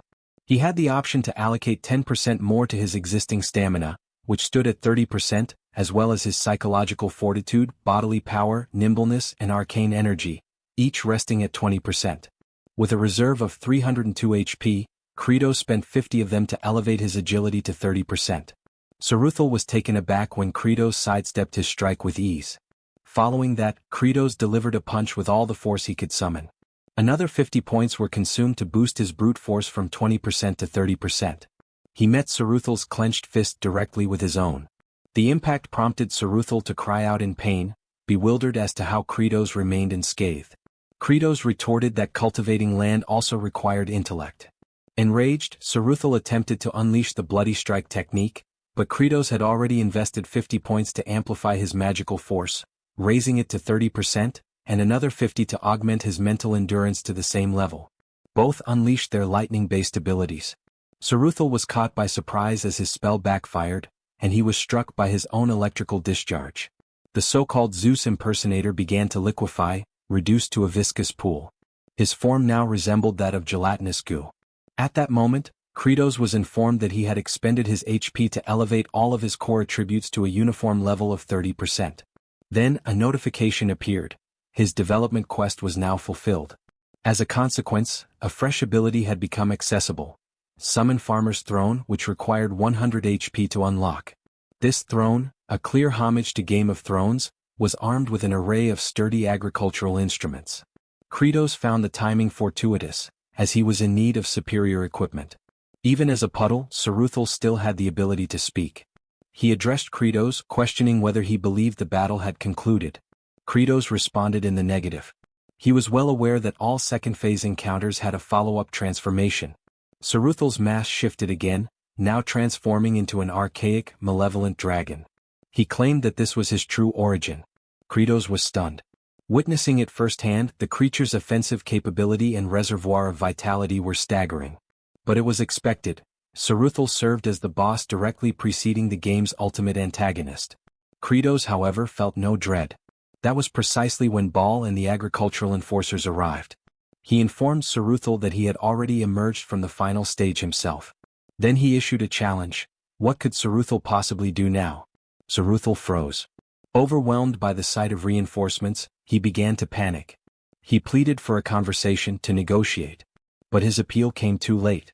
The farm enforcers stormed toward him, impelled by their yearning for a successful yield. They unleashed their accumulated frustration on Saruthal for disrupting their tilling. Saruthal begged for leniency. Kratos recognized that he could overcome Saruthal through direct combat, but the entity's capacity for speech and motion gave him pause. It didn't feel right to destroy it with his own hands. Still, he observed that his comrades were too malnourished to land efficient strikes. They had been battering Saruthal for some time now, yet he refused to perish. He contemplated a more effective tactic. Kratos activated the Summon Farmer's Throne skill, draining 100 HP and leaving him with just 2 points. A beam of verdant luminescence descended from the heavens, slowly lowering the throne. Then, without warning, it plummeted with explosive velocity. Kratos flinched in astonishment. The throne landed squarely atop Saruthal, generating a crater upon impact. The farm guards exulted. One demon jubilantly praised their monarch for not allowing Saruthal to simply expire, but instead, annihilating him with a brutal, skull-crushing blow. They admired how ruthless, savage, and infernal the move was, worthy of a true overlord. Another cried out that such a feat could only be pulled off by the Demon King himself, and that lesser beings like them could never imitate such dominance. They chanted Kratos' name in triumph. He blended with the celebration, shouting with pride. Elsewhere, among the lightning-bound, Fikimir came to a realization. With his superior defeated, he now understood that it was time for his own ascension. By now, the entire farmland had been cultivated. The purpose of Lightning Rod No. 2 had been fulfilled.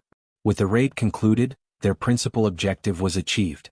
The potato shoots had sprouted, and Kratos had successfully eliminated every blight that jeopardized the upcoming yield. With those hurdles overcome, he exclaimed with fervor that it was the moment to sow the tubers. Yet before they could vacate the premises, the crystalline orbs situated upon the pedestal stirred. Kratos took notice. A notification appeared, confirming that his objective of vanquishing Saruthal on the Cliff of the Departed for the 20th instance had now been fulfilled. That led him to wonder whether he had simply resumed from the 19th attempt in the game. The system then alerted him of a concealed scenario now being unlocked. A sealed essence confined within the core of Frozen Spirit had been released due to mishandling. The Heart of Ice began to emit vapor. Its structure opened gradually. As Kratos approached, he was met with astonishment. A diminutive azure hatchling emerged. He stood speechless, eyes wide in disbelief. The juvenile dragon noticed him. With excitement it uttered a name, T-Bone. Their gazes locked in stillness. The small WRM pondered if this bizarre entity before him might be his parent. As Kratos extended his hand, the little one shuddered with sensitivity. The dragon remembered hatching from its shell in pitch blackness, overwhelmed with fear, yet now relieved that its father had found him. That sense of comfort quickly faded once it got a good look at Kratos' unfortunate visage. Even though Kratos made an admiring remark about the creature's cuteness, the hatchling quaked in apprehension. As the group began to exit the chamber, the overzealous agricultural enforcers jokingly hollered about cooking the baby drake. This left the creature misty-eyed. Kratos rebuked them, labeling them fools, and reminded them that raising the beast first would yield greater returns. This, of course, led the little one to suspect that its supposed caretaker might actually intend to consume it. Kratos came to a halt when he noticed the awaiting crowd. The demons had gathered to welcome back the farming corps, their expressions sincere with joy. Fluck ran directly into her father's arms. Families reunited in warmth and relief. The baby dragon's cheeks turned rosy as it sensed the shared affection in the air. He glanced up at the figure holding him, realizing that perhaps they weren't so frightening after all. That was until he looked once more at the face of his so-called guardian. His opinion reversed immediately. No, they were absolutely terrifying. As twilight descended, the hatchling trembled in a shadowy corner. He cautiously peeked out, only to catch sight of the demon sovereign's ominous expression again. It made the little dragon assume they were merely biding their time until he matured enough to be eaten. Meanwhile, the overlord himself was absorbed in thought, primarily concerning how to nourish the young drake. He had heard somewhere that juvenile dragons fed on polished minerals, yet there wasn't a single gemstone in sight. Only piles of corroded scrap littered the storage. Zephyros soon arrived to give his report. As anticipated, significant setbacks had arisen during the construction of embankments. To cultivate vegetation properly, earthen ridges were necessary, raised mounds lining the fields. Ideally, such structures required untainted soil, but their terrain was littered with fragments of stone. Despite their efforts, each attempt by the farm guards to dig deeper resulted in the emergence of more debris. The baby dragon misinterpreted the situation, thinking he was already being forced into labor like the others, though in reality, Kratos merely held him. The demon lord reflected that their terrain more closely resembled a coal excavation site than a field. At the current pace, merely removing the stones would take an eternity.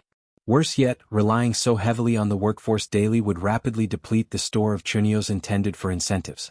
Even the prospect of receiving backup from other high-ranking demons wouldn't solve the dilemma. A sinister expression again crept across Kratos' face. He daydreamed about being the protagonist in a fantasy serial, one with the ability to summon a magical companion. He imagined some sort of burrowing beast like a wombat, capable of clearing the stones effortlessly. The hatchling in his grasp visibly shook once more, unnerved by the increasingly dreadful countenance his parent was making. Kratos observed Fluke as she diligently dug into the terrain. Her expression was firm with resolve. He continued watching her and came to the realization that it was time to stop complaining and instead devise a solution. While he was immersed in his own reflections, a sudden cry pierced the air, razor squall. Kratos turned pale. A colossal whirlwind was barreling toward them, gaining speed rapidly. It slipped his mind completely. He had known that this expansive barren land occasionally produced vents that released slicing gales at random intervals, and getting caught in one would result in being torn to shreds in moments. He shouted for everyone to seek shelter behind the stone formations. They scrambled toward anything that could provide shadow and dropped low to the ground. Kratos also bolted for cover, but even though the slicing wind was still a distance away, the sheer force of the air pressure was staggering. What he had experienced during gameplay didn't even come close. This was a calamity of nature, the greatest peril to cultivation efforts. But amidst the chaos, he spotted Fluke dashing toward the incoming vortex. Kratos' eyes widened. She wasn't fleeing, she was heading to Azurat. Her father took off after her. Irritation surged in Kratos at the reckless girl. Without hesitation, he handed the hatchling to his own father, instructing him to protect the young drake, warning that anyone who pursued him would face consequences. Bale cried out in protest, warning Kratos that the area was too treacherous, that death was likely. Kratos was fully aware of the risk. But he couldn't bear the thought of losing either his vital lightning conductor or an essential laborer. Cultivation wasn't some peaceful, leisurely endeavor involving leisurely fruit picking. Fluke, struggling, attempted to move the pole, but her efforts were fruitless. Azurat shouted for her to abandon the attempt and escape. In Kratos' mind, he likened both agriculture and survival to waging war. He yelled at the child to step aside, then drove his foot into the stake, shattering it. Azurat let out a piercing scream as he toppled, smacking the ground face first. The demon sovereign's cheek was sliced open. Fluke, though lacerated across her body, continued attempting to untie the restraints. Azurat insisted the knot was one of the binding types, so tight not even one of the 4 heavenly generals could release it. He was adamant she wouldn't succeed and told her again to retreat. Fluke gasped in shock as she was abruptly lifted. Kratos had hoisted both her and the stake. The young WRM could sense the sheer exertion of strength. It knew its guardian was no paragon of durability. Blood poured from Kratos' wounds as he let out a roar and sprinted with all the energy he could muster. The tiny drake, understanding the toll on his caretaker's body, gazed in astonishment at how far the Demon King was willing to go for others. The bladed wind storm drew near. Kratos ran, leaking crimson from his injuries as the storm approached with unrelenting speed. Eventually his body gave in. He collapsed, clutching Fluke tightly in his arms. The pole slipped from his grasp as he hit the dirt. The baby dragon flapped toward his guardian. He now perceived him as a benevolent being. The hatchling inched closer, then inhaled deeply and cried out the name T-Bone at the top of his lungs, unleashing a torrent of glacial wind. It clashed directly with the approaching razor storm. Kratos sensed the violent wind current diminish.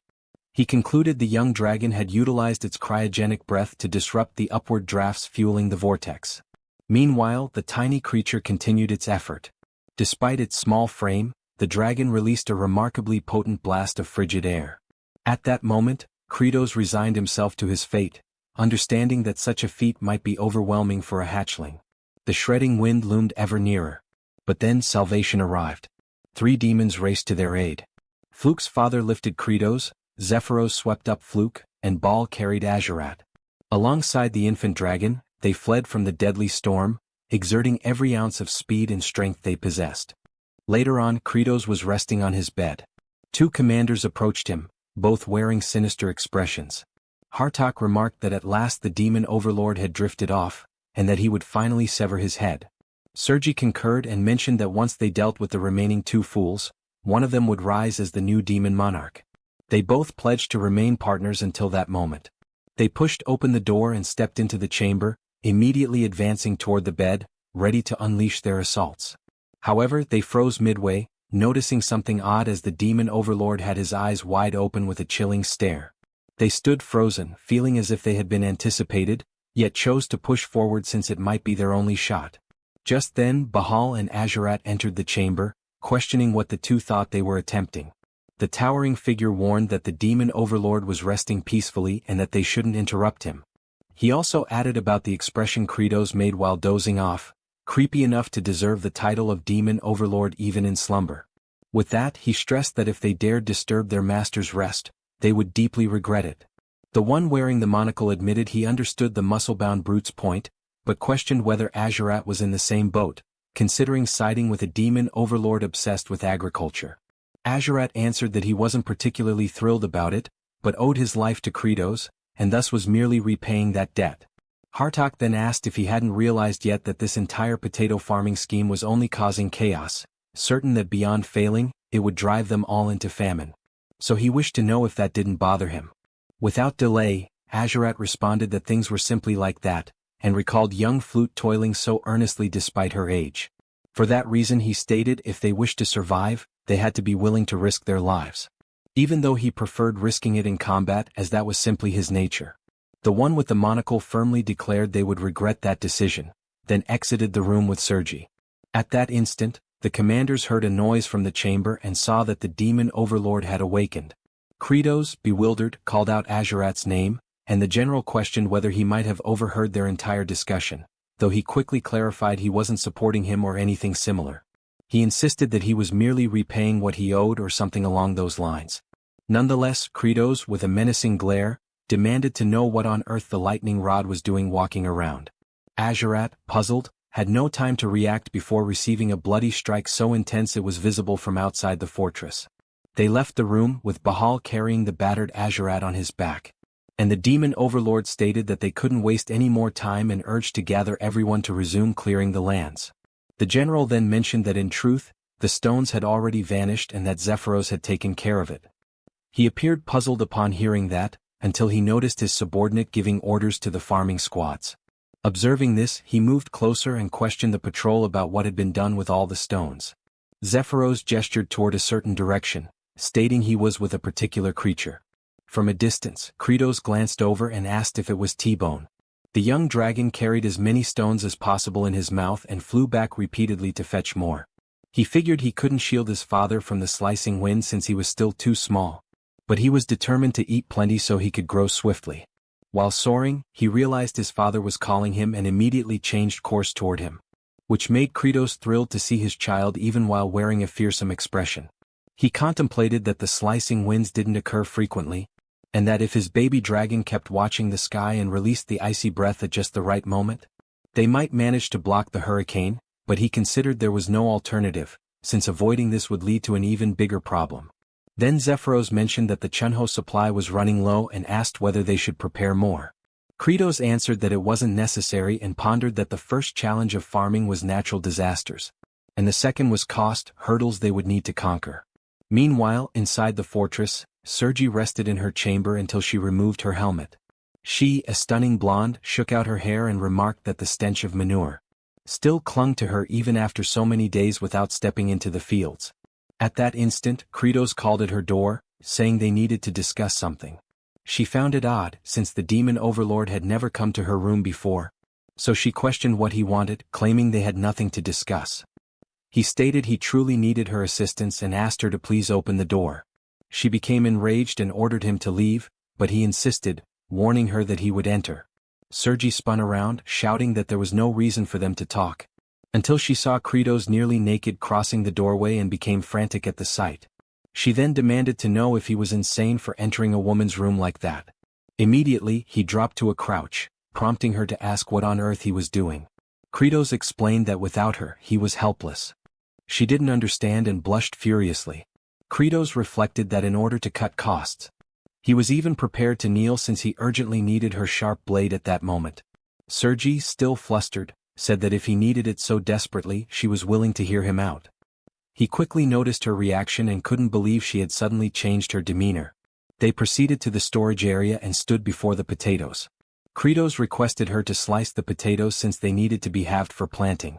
Upon hearing this, she flew into a rage, feeling completely deceived, while cursing the demon overlord with every possible insult.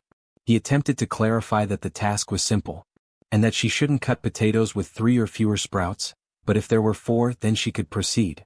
He stressed that she must keep in mind the number of sprouts on each side of the slice, since they needed to be evenly divided. After sharing the instructions, he held the potatoes and declared he would toss them. But Sergi firmly stated she never agreed to do that. Nevertheless, he threw them anyway and without time to react. She braced herself and, using remarkable skill, sliced all the potatoes perfectly in half, cutting with extreme accuracy that even left Kratos astonished. He began inspecting them one by one and questioned how she managed to slice so precisely. Turning toward her, he praised her once more, saying he had always known she was the only one capable of it. She thought about that half-hearted flattery and became wary, knowing she wouldn't fall for his sweet talk again, calling him a deceitful trickster. Instantly, he stood up with an intimidating aura and stepped closer to her. Then he grabbed a cloth and wiped his blade until it gleamed. The general felt flustered and asked what he was doing. He answered that potato juice had splashed on it and it needed to be cleaned. She, burning with embarrassment, wondered if he had lost his mind, unable to comprehend why he was acting this way. Besides that look in his eyes, sincere, warm, and intense. Kratos noticed the sword was now spotless and admitted that it felt satisfying, imagining that if the blade wasn't thoroughly cleaned, infections could spread to the potatoes. So it had to be washed meticulously. He approached her again and, with a captivating gaze, asked her to please lend a hand, insisting she was the only one who could accomplish it. Inside, he thought she was the sole demon capable of cutting potatoes while also helping to store the chunos. Sergi, still blushing, took a deep breath and agreed to assist this time. Inwardly, she called the demon lord foolish. He rejoiced at her response and said he would fetch hot water and towels so they could spend the entire night cutting together. She simply couldn't understand why the demon lord was so thrilled, once again calling him silly. After that, they continued slicing all the potatoes, while Hartok watched from afar, seeing the two working in total harmony as they cut. He fumed at the sight, thinking Sergi had also become one of the pitiful fools, volunteering to serve the demon lord simply because she received a few compliments. Meanwhile, beneath the scorching sun, Azurat was still tied to the cross, contemplating what it meant to truly live and wondering what purpose a lightning rod had to keep existing since such a harsh life seemed worthless. Then Flute approached and mentioned that the elders had saved Chunos for him, and asked if he wanted to play the game of tossing them. He called her a brat and asked if she truly believed that a great general like him would ever play a game with a low-ranking demon, warning that he would devour her alive if she dared come closer. Regardless, she tosses the food, but it lands directly in his mouth. This infuriates him so much that he demands to know if she doesn't understand how to throw correctly, ordering her to do it properly.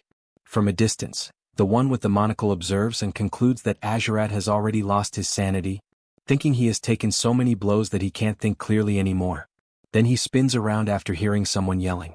It was Kratos announcing that they would finally begin planting the potatoes in the fields. Hartok watches the scene and decides that he never expected anything from him anyway.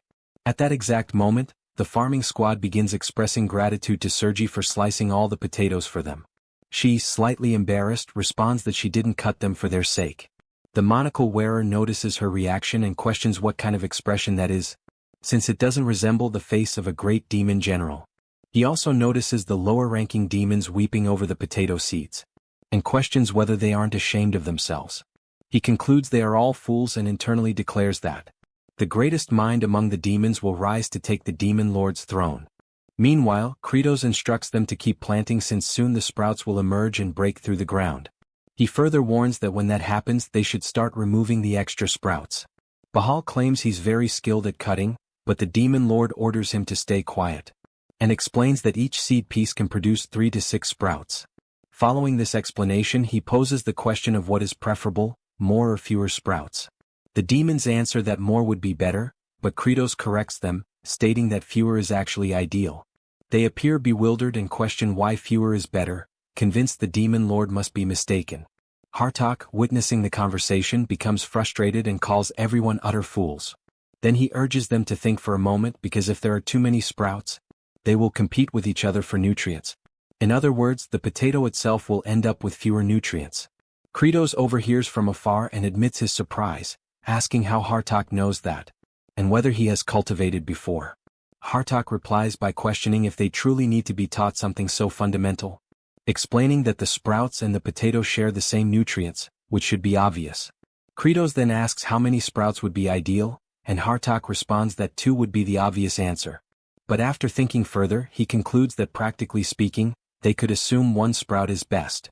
However, if that single sprout damages the potato's root, it might die. He also proposes that they could create fertile soil artificially, by adding manure and turning the earth to improve airflow. Everyone stands in awe at his explanation as he continues, stating that the soil group won't only benefit the potatoes but also weeds that compete for nutrients, which means those weeds will need to be eliminated. The demon lord simply cannot comprehend what he has just heard, and loudly demands that everyone applaud since they have a true genius in their ranks. All the demons begin shouting, "Genius, genius, genius," and Hartok becomes agitated hearing it as they don't stop praising him for even a moment. For a brief instant, he recalls how his mother always called him foolish, and turns around, overcome with emotion, trying to hide that he is tearing up, not fully understanding why he feels that way. Then Kratos steps forward and calls him wise, declaring that from now on, he will appoint him to lead the farmer troops as their commander. Hartok internally thinks this is absurd since his intellect exists to conquer and annihilate other species.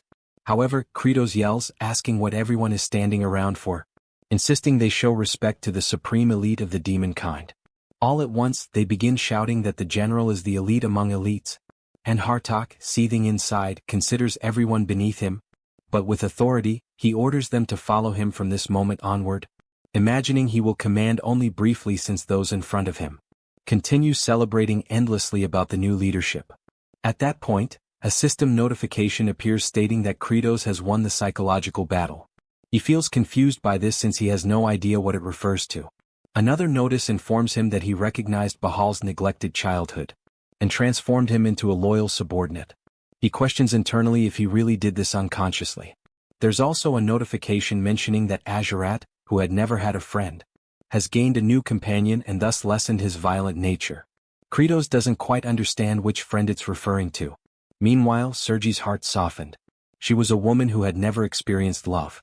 He also established trust in Hartok, who merely desired acknowledgement.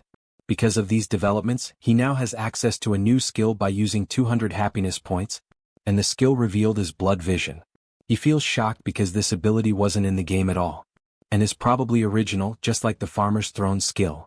The system explains that this ability allows him to glimpse the near future of his target, currently up to 6 hours ahead. It also specifies that the target can be a living being or an object. But his surprise intensifies immediately after. A new notification says it can even be used on the sky. This revelation excites him immensely since it's essentially a weather forecast. Meanwhile, somewhere between the forsaken lands of the demons and the human territories, specifically in the village of exiles, a man arrives announcing that he has completely recovered. His subordinate greets him warmly, expressing relief to see him well again. Rivage thanks him for all the support and admits he wishes he could be reborn with a sturdier body next time. Diol chuckles and responds that he'd rather be rich like a noble so he could boss people around. Rivage laughs at that and turns to Kimchi, telling him they plan to return to the kingdom and asks if he wants to join them. With a serious look, Kimchi replies that he's unsure. Since, as he mentioned before, he doesn't remember his true identity and hasn't lived among humans. Because when he first arrived in that village, the inhabitants didn't exactly welcome him warmly. For that reason he wonders if someone like him would truly be accepted anywhere. The two observe quietly for a moment until Rivage proposes that perhaps he should start by wearing different attire. However, this doesn't happen when Diol teasingly asks if the hero really doesn't want to take off those strange clothes.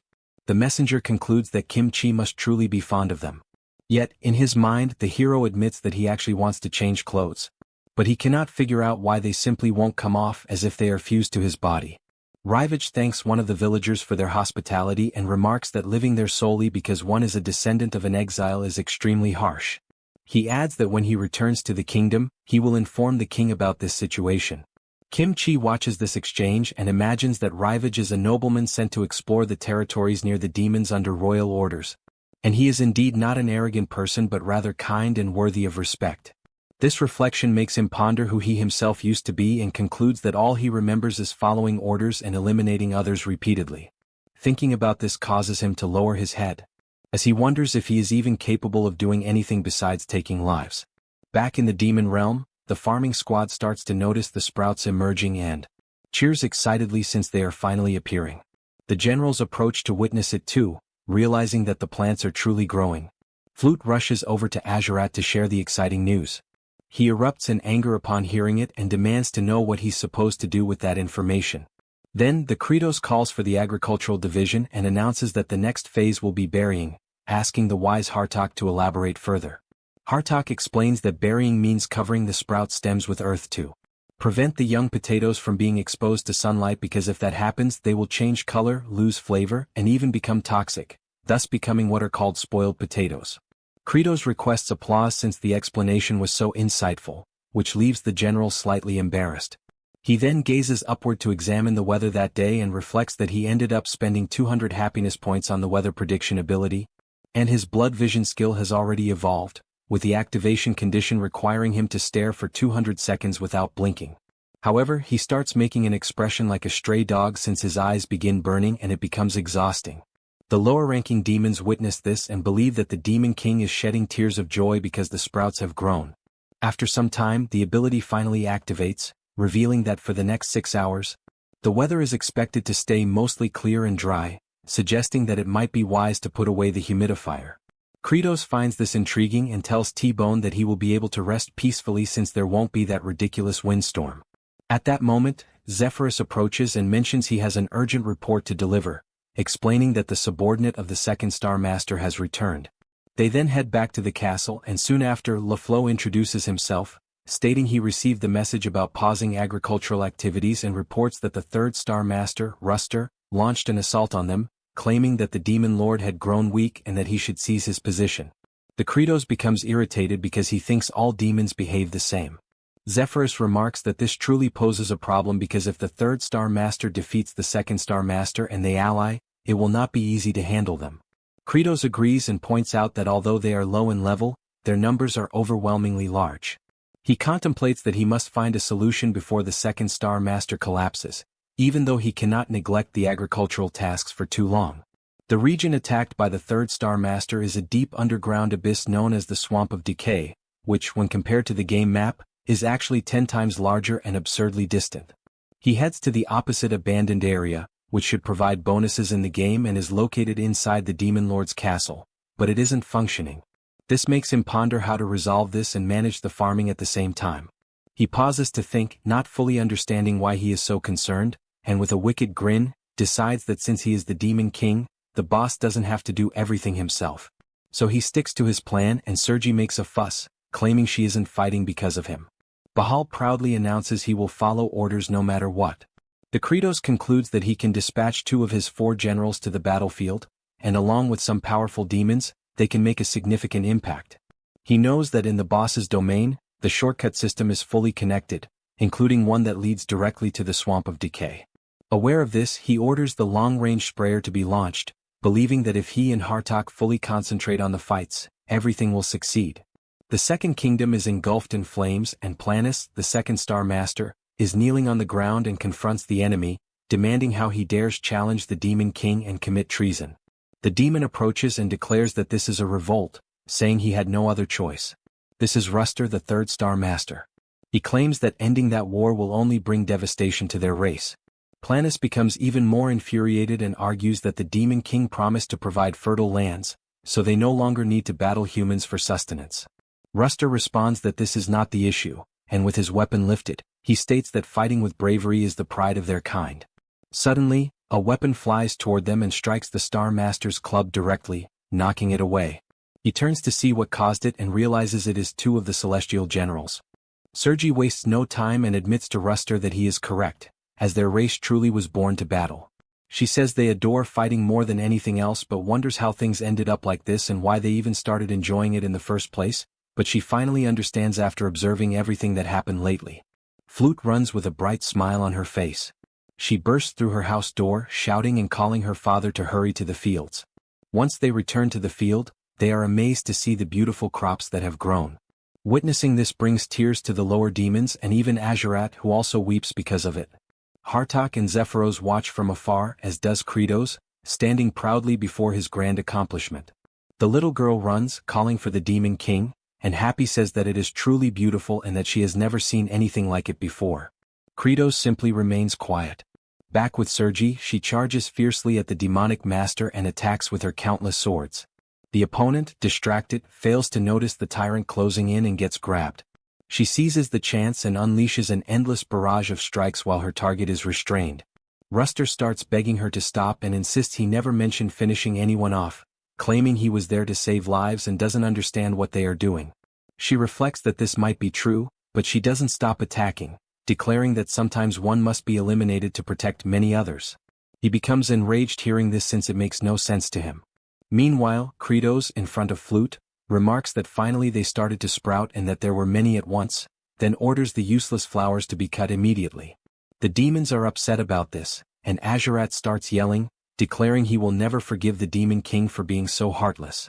Hartok enjoys hearing this since even in that situation, the king stayed true to his nature. Because of that, he asks what everyone is waiting for since they must carry out the order at once. Dirok, though upset, kneels in front of the flower and sees it looking sad. Another demon laments, saying he cannot do it because they put in so much effort to make them grow and had never seen anything so beautiful on that land. The general, with little patience, warns that if they leave the flowers there, they will consume all the nutrients instead of the potatoes doing so, and the priority is to make the potatoes grow large and well-fed, not create a flower bed. The farming troops then comply even though it pains them deeply. Kratos watches this with excitement since he enjoyed hearing the word potato echo in his mind. After that, the generals return and report that they have captured Ruster. The Demon King makes it clear that this is the consequence for sparking a rebellion and that everything he built was destroyed by another, and he will do something about it. The Star Master simply asks to finish him already since a demon who lost his honor in combat deserves nothing but death. Without delay, Kratos uses his ability to fry the demonic master, but he laughs as he didn't even feel a tickle because he wears excellent armor. Kratos questions if that really happened and if he didn't take any damage at all. Then he drags him to the plantation and uses a lightning rod, explaining that he actually found the task quite useful. Then he uses his ability again, making Ruster scream in agony and also beg to be finished already, and since now they have a new lightning rod. The Demon King requests someone to take Azurat off the cross since he isn't recovering well and it's long overdue to retire him. They untie him and Flute runs toward him to help, but stops midway because his expression was terrifying. The general keeps muttering that the little demon girl humiliated him for too long and that's why he wants to devour her first. She freezes in shock upon seeing his ominous aura. However, his legs give out and he collapses face first to the ground. He curses it all since it has been ages since he last walked until Bahal approaches and lifts him into his arms, leaving Azurat inconsolable to the point of demanding what the hell he thinks he's doing since he's not a princess to be carried around like that. The big guy ties him to his back to carry him and says it was an order from the Demon Lord and that he'll stay like that for now. The Prince of Darkness is furious about it, swearing that he will never forget this humiliation. Meanwhile, Kratos watching from a distance admits that he was worried that Lunatic would snap again, but when he used his blood vision skill, he quickly knew the weather would stay the same for 6 hours and so he decided to release him. He points his finger and says that harvest day will come soon so they need to move faster. But deep down he's relaxed since he has a super fast weed cutter that can eliminate the flowers instantly. He also has a professional transporter that makes everything much smoother. He reflects that, in a way, the autumn harvest isn't far off and the food supplies are steadily depleting, and even though demons are used to famine, he can't bear to see how exhausted they'll become. At that moment, someone approaches calling out to him. It was Planus, who introduces himself as the master of the second star and is there to express his gratitude for having been saved. Kratos stands quiet for a moment, and so does the star master. Then, he abruptly shifts his expression to rage, leaving Planus bewildered as to why he suddenly turned furious. All Kratos can think about is why that demon showed up empty-handed to offer thanks when he could have at least brought some wine or a few fruits. The Star Master mentions that he is currently gathering some of the third star subordinates and will soon put them to work. All the Demon King can think about is that the potatoes are thriving splendidly, and he wants to harvest them quickly to prepare chunos. He says that what he really wants is to watch the demons eat until they are completely satisfied. Only then does he pause to think about why he started doing this in the first place. While lost in his thoughts, the second Star Master announces that he will prepare the troops and then leaves the field. Kratos watches him depart and considers that this Star Master was among the weakest and least advanced, yet he liked the confidence he carried and his unwavering loyalty to the demon homeland. He also guesses that this demon is technically like a plant, so in the end he might turn out quite valuable. As Planus walks through the field, he feels under his feet that the earth is incredibly rich and brimming with nutrients unlike anything he had ever sensed before. After strolling for a while, he imagines that at first he was merely a sprout and therefore never grew properly using nutrients. But he finds that soil remarkably different because it was nurtured by Lord Kratos. He uses his power and begins to root himself into the mountain, concluding that he can become stronger in that ground to the extent of potentially rising to the level of Demon King. Thinking about this, his roots start spreading throughout the entire land. The next day, Kratos shouts at the low demons to prepare for exercise time. Starting with arm movements, the Demon Lord guides them with bizarre music. The low demons sing along with him, copying every single demonstration. Kratos, watching T-Bone enjoying the exercises, thinks about how messy the crew was at the beginning and feels amazed by how precise they are now. Thanks to their demonic physical properties, they can follow even the most surprising instructions. While they roll from side to side, Kratos realizes that the low demons will become essentially strong under his command. Suddenly, Bahal arrives, shouting loudly while carrying Azurat on his back. He announced that all the potato leaves had turned yellow, immediately catching Kratos' attention. Everyone hurried to the field and quickly noticed the obvious change in the color of the potato foliage. Zephyros sighed heavily at the sight and questioned aloud if it would truly be impossible to produce anything now. Sergi grew visibly disheartened witnessing the scene. Hartok, on the other hand, found himself completely puzzled, unable to comprehend what had gone wrong. He speculated whether it might have been due to the absence of wind or perhaps even a shortage of water. This left him feeling frustrated and betrayed by his own expectations, causing him to angrily question why on earth he had pinned his hopes on something that now seemed nothing more than a foolish delusion. Just then, the brother stepped forward, approaching the generals and making his way over to the potatoes. He knelt down, grabbed one sprout and carefully pulled out a potato. This action startled the monocled general, who immediately noticed that while the potatoes appeared slightly pale, they were still impressively large, even 2 or 3 times the size of the first potato they had planted. Kratos broke into a satisfied grin and pointed out that they were overlooking the real success. The potatoes had effectively done their job. By absorbing all the nutrients from the leaves, they had grown larger and, as a result, likely tastier. He declared proudly that everyone had performed exceptionally well and emphasized that this achievement had only been possible thanks to their collective effort. Hearing this, all the generals became deeply moved, realizing that their hard work had not been in vain after all. Later that night, back at the castle, Kratos lay in bed reflecting on the praise he had given to the demons earlier. This moment of appreciation stirred up memories from his past life, when he had once planted a tomato plant and his grandmother had complimented him, saying the tomatoes were thriving because of his care. The next memory that haunted him was seeing her being taken into an ambulance, and all he could do was scream helplessly as he watched her being intubated. After dwelling on these thoughts for a while, he rolled over and began to criticize himself, thinking that such sentimental feelings were pointless. As the Demon King, someone meant to embody coldness and authority, he believed he shouldn't allow himself to feel emotions like that. He also reminded himself that even though they would soon have hundreds of potatoes to eat, they could not afford to let their guard down. Relying too heavily on potatoes could lead them straight into starvation if something happened like a pest infestation, similar to the infamous Irish famine. In other words, he understood clearly that while potatoes would solve the immediate crisis, they would eventually need to plant a variety of other seeds to ensure future survival. Suddenly, a violent tremor shook the ground, prompting him to leap up and demand to know what was happening and if there was any issue within the castle. At that exact moment, a massive crack split open, and a gigantic root erupted from below, smashing everything in its path and shooting up to a towering height before him. Kratos stood there, stunned and horrified, shouting in disbelief, questioning what on earth that monstrous thing was. Meanwhile, outside in the fields, Flute was still carefully examining the potato leaves. She recalled that the Demon King had mentioned that the leaves would naturally fall off as the potatoes matured. However, she sensed something felt terribly off and began to dig with determination, convinced that something was wrong beneath the surface. When she finally pulled one of the potatoes out, she was horrified to discover that the vegetable had simply vanished. She prepares to dash off, intending to alert the adults immediately, but soon freezes in place as the entire castle becomes engulfed by countless enormous branches. Kratos finds himself ensnared by the massive tendrils, and just then the Star Master emerges, laughing mockingly and remarking that the Demon King now resembles a helpless insect. Kratos cannot comprehend what he's seeing since that towering figure is actually Planus, the very one who had assisted them only moments earlier. Planus reveals, boasting proudly, that thanks to the nutrient-rich, fertile earth Kratos had cultivated, he was able to grow into this monstrous form. It is only then that Kratos pieces everything together and realizes in horror what must have happened to his precious crops, his rage boiling over as he roars, calling Planus a bastard and demanding to know exactly what he had done to the fields. The Star Master taunts him, asking sarcastically if he's furious and what exactly he plans to do about it. Without warning, Planus violently swings Kratos back and forth before hurling him forcefully to the ground, causing severe injuries instantly. Meanwhile, the generals scramble frantically around the castle, struggling to make sense of the chaos, while Bahal pleads to be freed so he can rush to rescue the Demon King.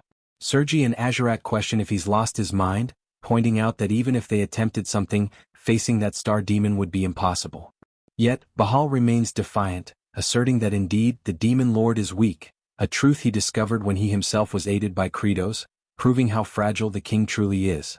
The devastation within the castle continues without pause, until Planus, having absorbed all the nutrients from the earth, assumes a gargantuan form. At that moment, Kratos plummets helplessly from the immense height. The generals gaze upward in disbelief, and Zephyros is left aghast, questioning if that towering creature is truly Planus. Planus commands all to listen and with a chilling voice, declares that Kratos is dead. All the generals are left in utter shock, unable to process it, and the loyal servants and the baby dragon share the same disbelief. The lower demons are overcome with grief, especially Flute, who breaks down sobbing uncontrollably. Planus continues his proclamation, reminding them of the ancient demon law that dictates power belongs solely to the strongest. For that reason, he officially declares himself the new Demon King and orders every last one of them to bow before his overwhelming might. Hartok reflects on the unfolding scene, realizing that the Star Master had indeed absorbed all the land's nutrients, and with Kratos incapacitated, he is now unquestionably the strongest. Accepting this brutal truth, he bows, resigning himself to the rule that demons always follow strength above all else. Sergi, filled with frustration, reluctantly bows as well, followed by Bahal and Azurat. Zephyros remains in disbelief, paralyzed by the reality of the situation, while Azurat urges him impatiently, demanding that he show proper respect. Seeing no alternative, finally bows too, and in that moment, everyone submits to the colossal new king, while Zephyros can only cry, mourning the loss of his sovereign. Meanwhile, Kratos finds himself in a different realm, where he hears the voice of his mother from his childhood, calling to him and inviting him to play hide and seek. He senses something odd about that day and wonders aloud if this might be a dream.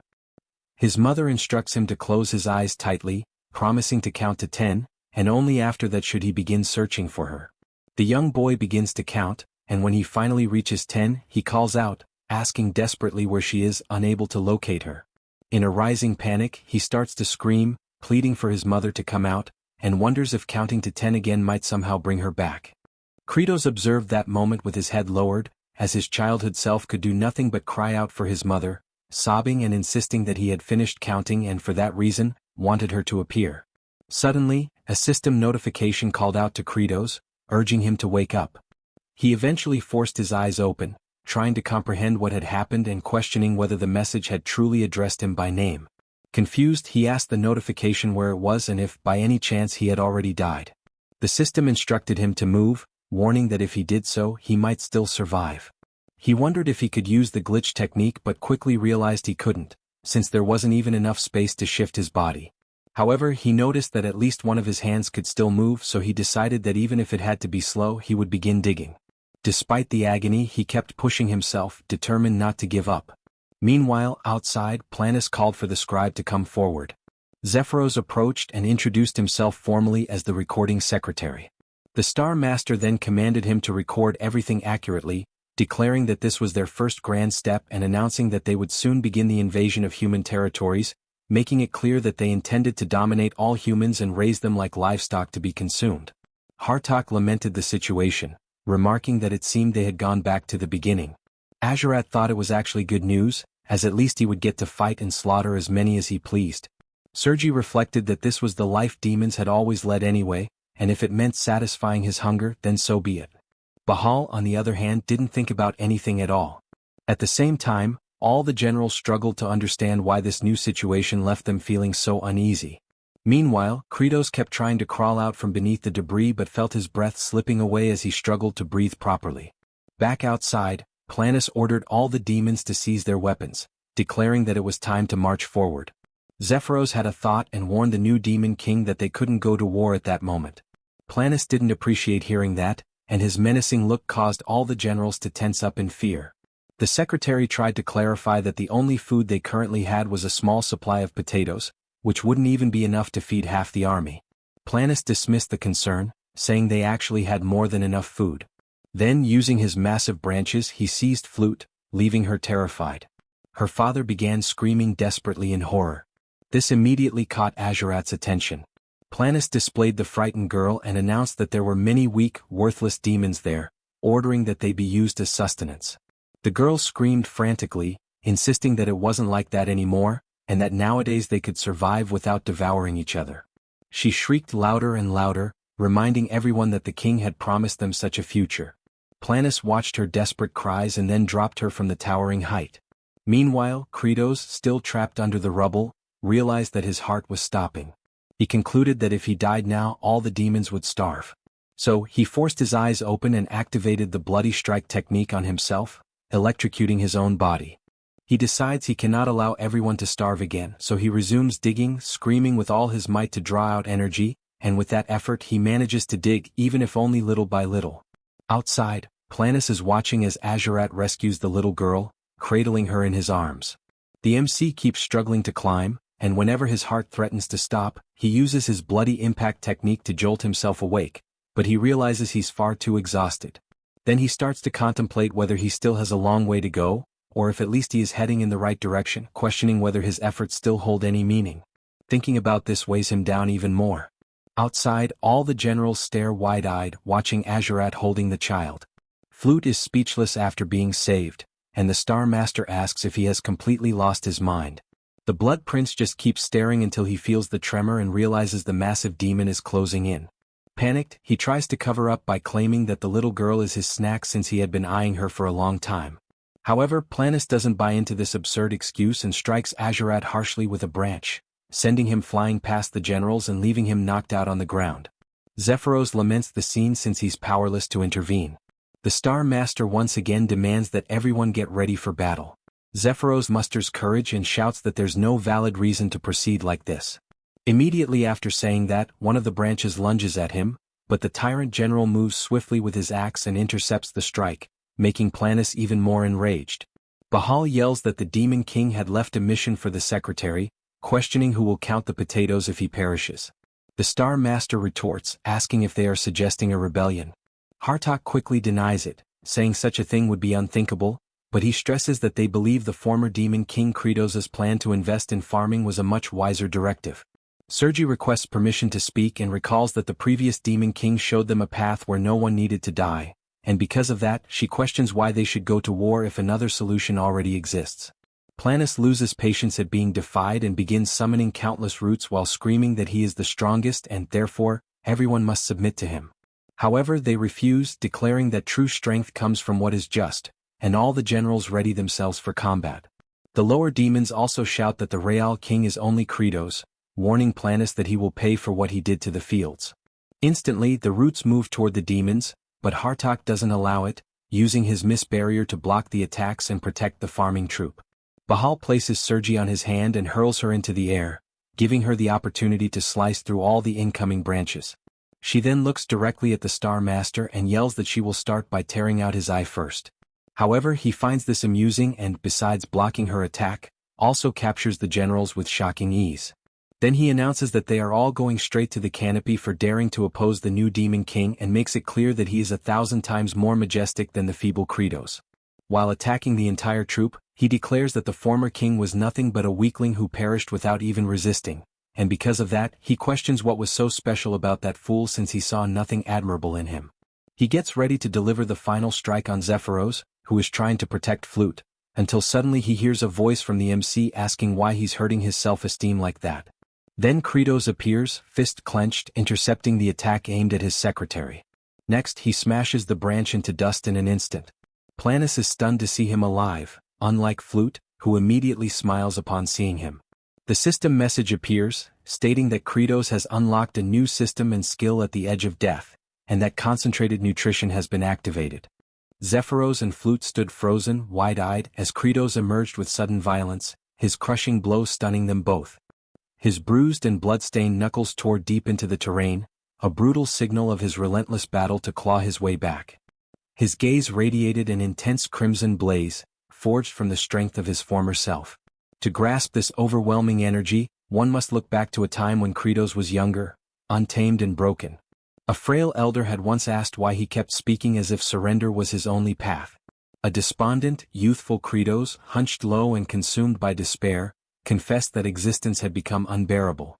Calm but firm, the woman pressed on, questioning if life truly was that unbearable, then why bother surviving at all? Holding a tiny seed gently between her palms, she told him that each of us is a seed. She insisted that all life begins as a seed, forced to fight upward through difficulty to reach the light. With optimism and patience, she claimed one sprouting life would inspire others, and that inspiration would spread. In her serene certainty, she imagined a world reshaped by growth, starting from a single act of resilience. She had promised that all would turn green, conjuring an image of rebirth and flourishing beauty. Kratos, young and raw, rejected what he saw as hollow sentiment, drowning in the weight of his own suffering. Furious, he screamed, questioning why he had been forsaken by his parents, wondering aloud if he was nothing but a failed seed. Tears fell as he vowed he would survive, on his own terms without anyone's help. In a flash of dread, that bold promise shattered as he raced into a hospital room, reality crashing down. With breath caught in his throat, he watched the dying elder, her words echoing like fate's final whisper. She had said that they were all destined seeds, haunting, gentle and profound words. It was in that moment, as her life faded, that Kratos's true path and inner power began to awaken. Now, with a fierce resurgence in the present, a glowing system prompt appeared, triggered by the immense force of Kratos's awakening blow. Brilliant golden energy radiated outward, signaling the unleashing of his unrestrained power. Kratos took notice. A system called Mana Seed had activated, something unknown, clearly not from the game's usual framework. It presented a third-tier Mana Seed, enhancing his attributes and unlocking a sliver of hope for escape. Then came the unveiling of a rare function, concentrated nutrition, an ability allowing all stats to be funneled into a single category, usable once each day. Kratos's eyes lit up, burning with determination. His course was now clear. A baseline boost of 30% to all attributes appeared as the seed took root. A radiant blue nucleus, shaped like a seed, materialized before him, the heart of this new strength. His power now amplified further to 39%, the metamorphosis drawing near. Letting loose a primal roar, Kratos invoked concentrated nutrition, directing the totality of his stats into raw physical might.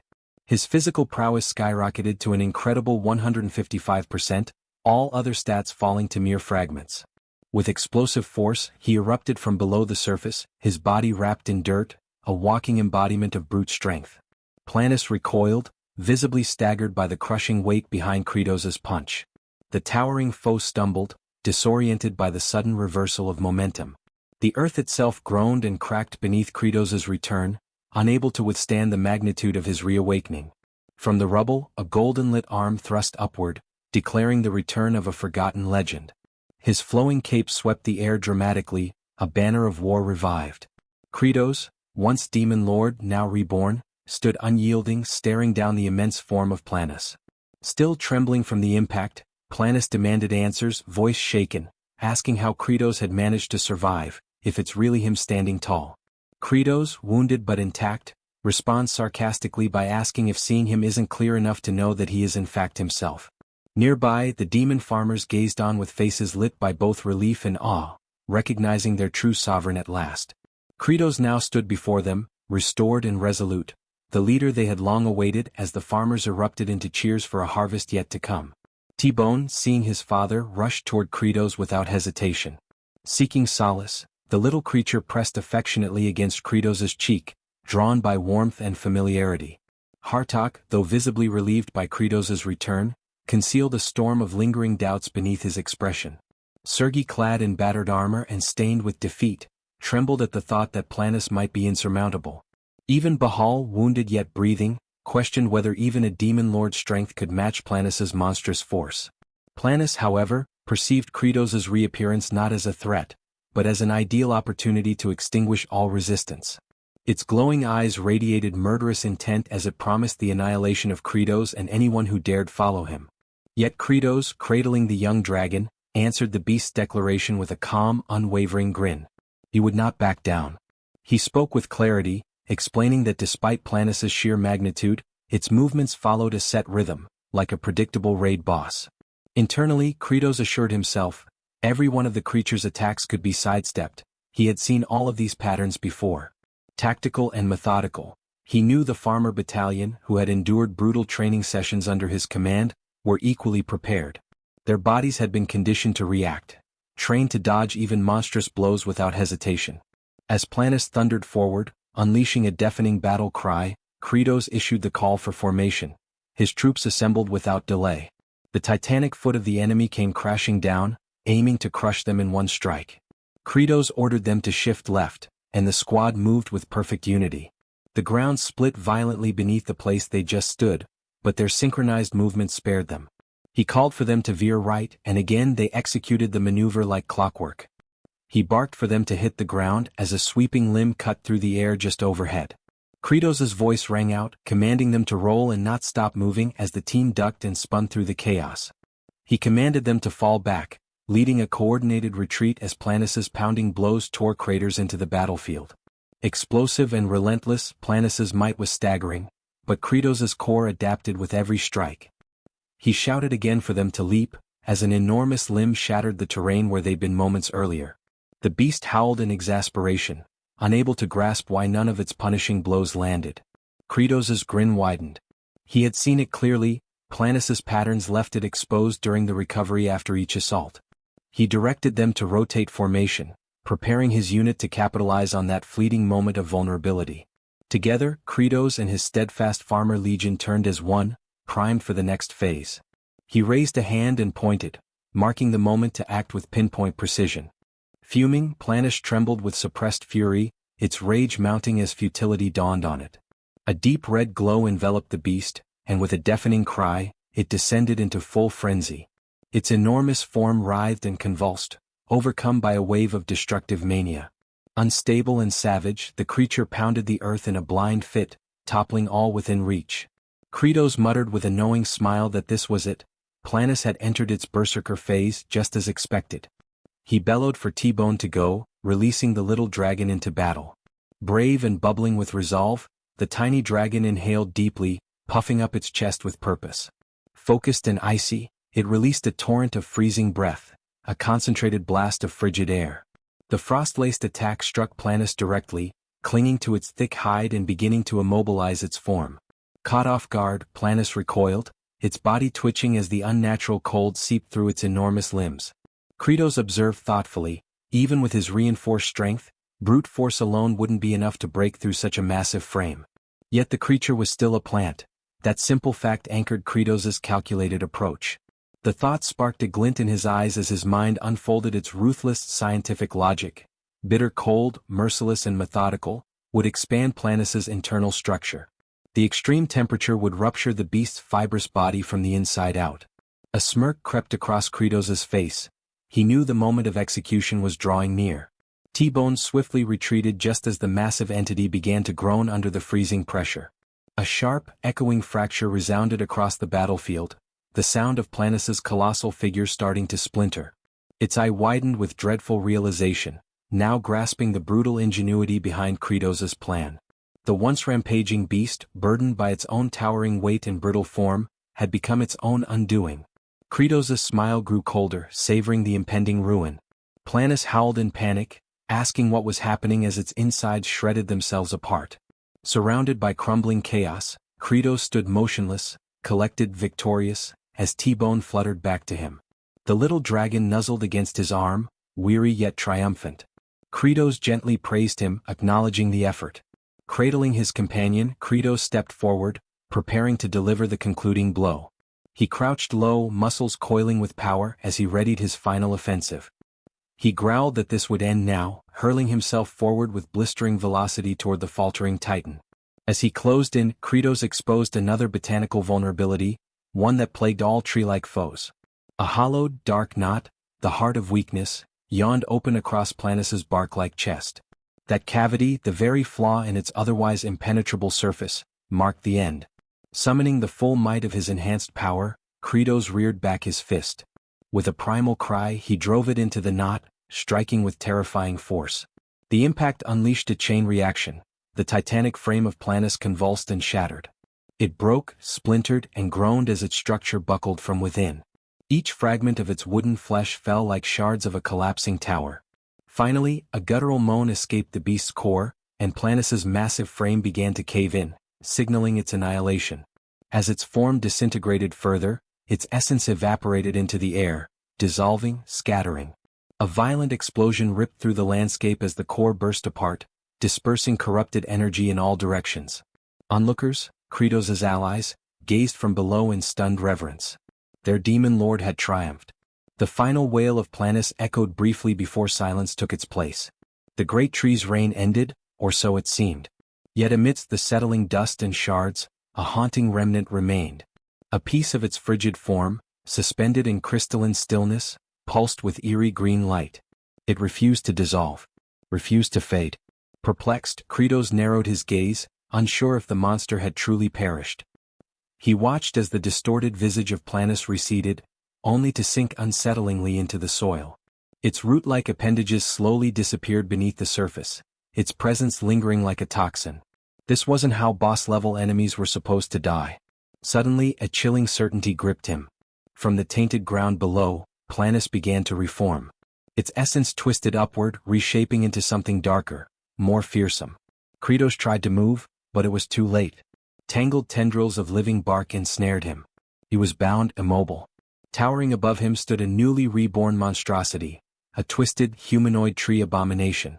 Across the battlefield, the farmer corps stared in horror, their morale cracking as the nightmare renewed. Planis, now reawakened and grotesque, announced the truth behind its rebirth. It had not fallen, it had fed.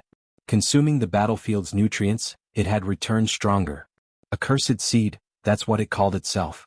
A cursed seed, nurtured in poisoned earth. And now, bearing the legacy of corrupted might, it declared its new purpose, to drench the world in venomous death. With a menacing promise, the reawakened plant monstrosity lunged forward, intent on annihilating Kratos. Bahal interceded, swinging a massive axe in defiance. Ancient, thudding, his strike landed with a solid crash against the beast's hide. But the blow had no effect. The grotesque creature remained untouched. Before the warrior could react, Planis retaliated with overwhelming force, sending him hurtling through the air like a broken doll. Sergi emerged, retaliating with a storm of razor-edged blades. Her flurry barely grazed the surface before Planis's unyielding form repelled her offensive. A counterstrike followed instantly, leaving Sergi wounded and crumpled beside Bahal.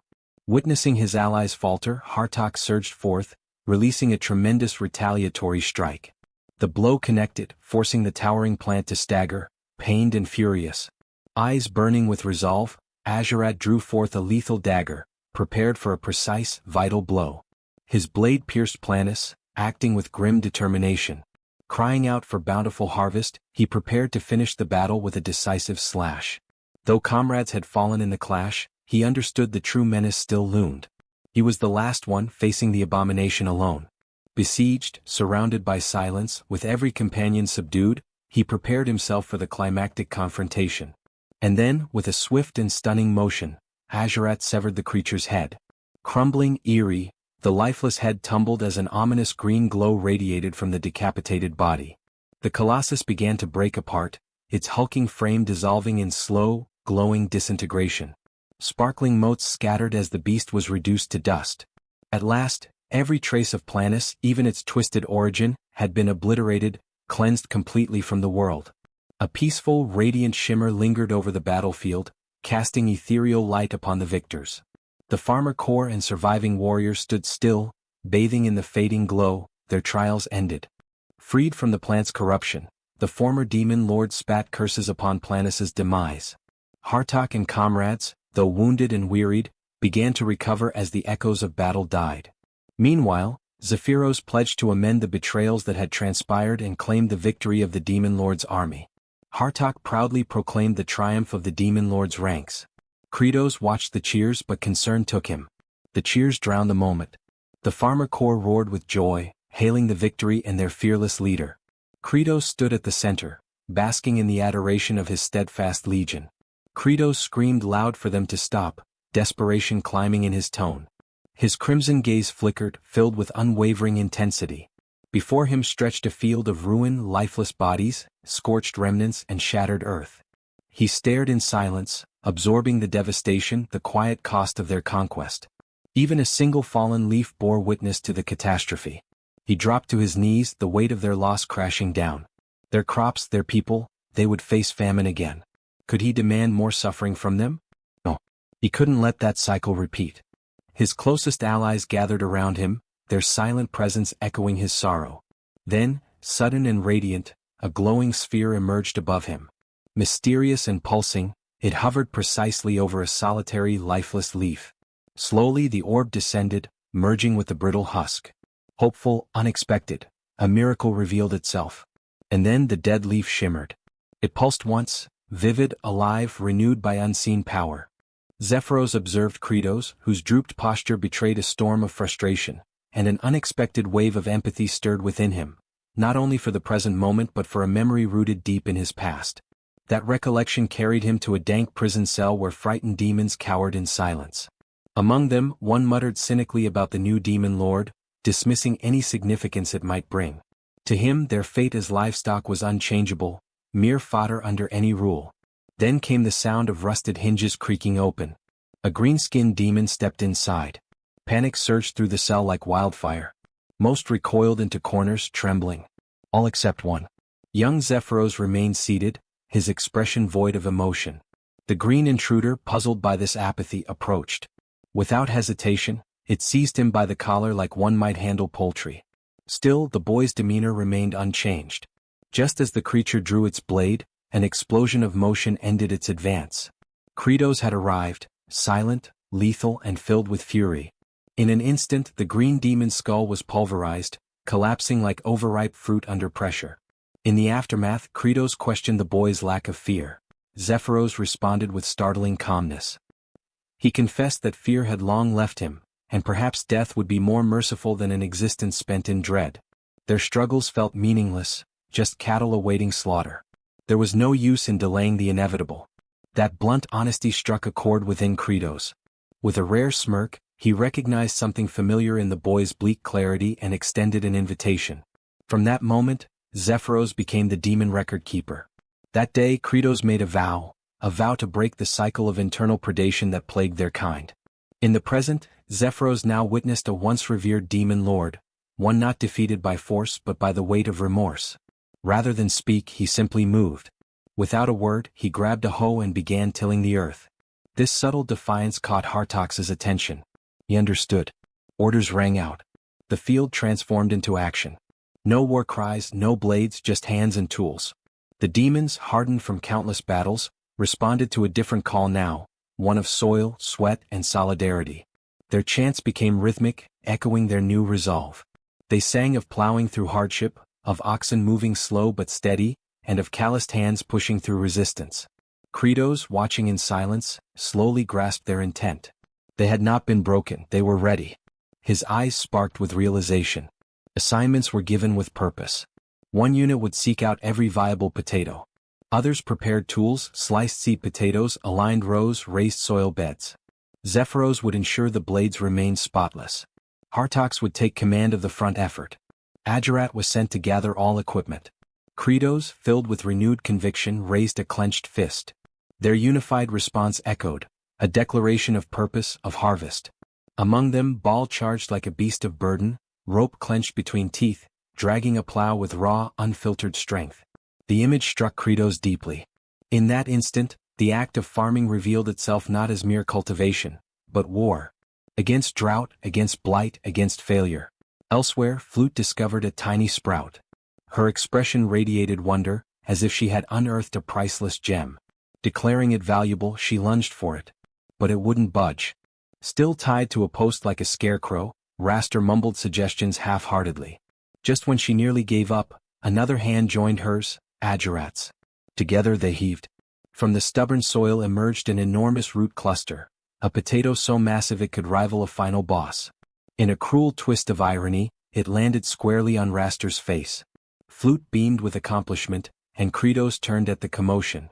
His expression froze. What lay before him wasn't imagined, it was a real potato. Enormous, healthy, and alive. He was speechless. The soil, once barren, had come alive. The explanation came to him suddenly. After the defeat of Planus, faint sprouts had begun appearing. It all made sense. The walking colossus of a forest had redistributed nutrients into the land through its very collapse. Without hesitation, Kratos ordered a full excavation. The farmland burst into activity.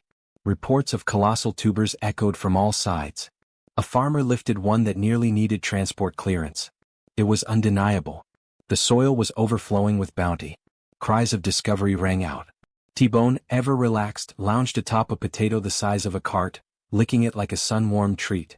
Tough demons, once warriors forged in brutality, now danced in joy, arms full of produce, faces beaming like children in spring. Zephyros, voice shaken with emotion, glanced toward Kratos with a question that needed no answer, asking if this is a bountiful harvest. Kratos held the massive crop in his arms.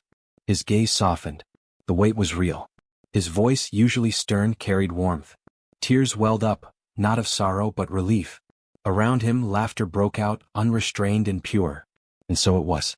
Against all odds, with hands once trained for war now sowing hope, they had achieved what once felt impossible. A true, bountiful harvest. A harvest awaited, one where hunger would no longer shadow their lives.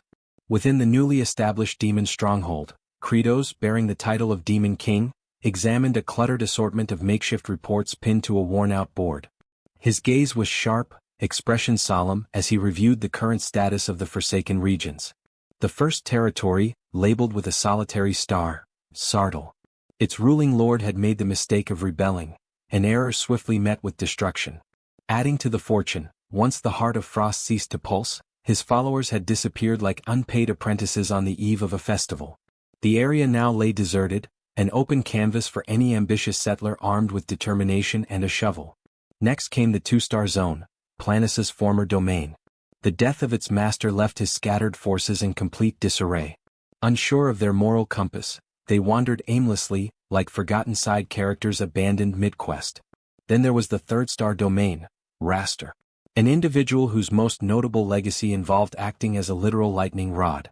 Oddly enough, perhaps his most meaningful contribution to date. Kratos considered retribution for past disobedience, but it felt akin to blaming a hamster for steering a sinking galleon. The final and most complex, the four-star territory, was home to a serpentine figure known as Tartu. In the original game framework, Tartu had proven trustworthy, which, within demonic standards, implied he was unlikely to commit betrayal that particular day. Kratos weighed the idea of mobilizing reinforcements from regions 2 and 4. These areas remained relatively stable and responsive. However, expanding forces meant escalating logistical demands. Additional supplies, more mouths, and the ever-growing challenge of managing resources, particularly meals. Until the next yield, caution was necessary. Zephyros, known also as Ender Zephyros and now a demon monarch in his own right, provided an update. Mass stew production had commenced under prior instructions. Kratos acknowledged the report with a rare glint of satisfaction and ordered that the food vouchers be organized accordingly. At that moment, a subordinate rushed into the chamber, announcing that standby communications had been dispatched to each territory. This piqued Kratos' attention. Were they complying?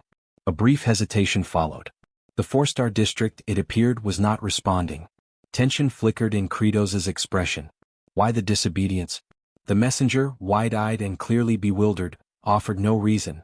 No explanation had been given. With evident restraint unraveling, Kratos leaned forward. The messenger hadn't even asked? And worse, ask whom exactly? The situation frayed further.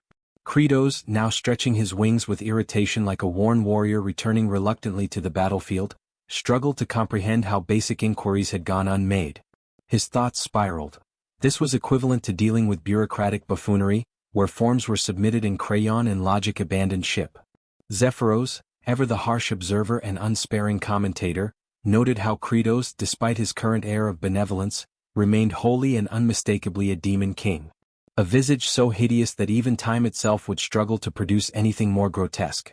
Kratos, though calm on the surface, recoiled inwardly at the idea that something even worse could one day emerge. Attempting to bring order back into the conversation, Zephyros inquired about the servants. Had they offered any insights? Where was the Fourth Lord? The truth landed like a bolt of divine punishment. The Fourth Lord had crossed into human territory, amassing bodies for agricultural use. Outwardly, Kratos maintained his composure. Internally, however, he was erupting with alarm. That specific scenario, etched into the game's history, was the trigger. A moment not of balance or challenge but of utter devastation.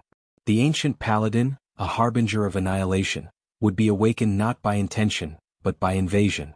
As long as no borders were crossed, the paladin would remain dormant. But with that blunder, the future became a parade of corpses. Fallen generals, himself shattered and impaled, entire regions crumbling beneath divine wrath. His pulse thundered with urgency. Zephyros, noticing his movement, called out, "Where was he going?" The answer was self-evident. Kratos had already launched forward like an arrow loosed from a desperate bow. Assistance? Unnecessary. Solo was swifter. As he dashed across the lands, his mind raced. The fall of Planus had elevated the mana seed to level 4.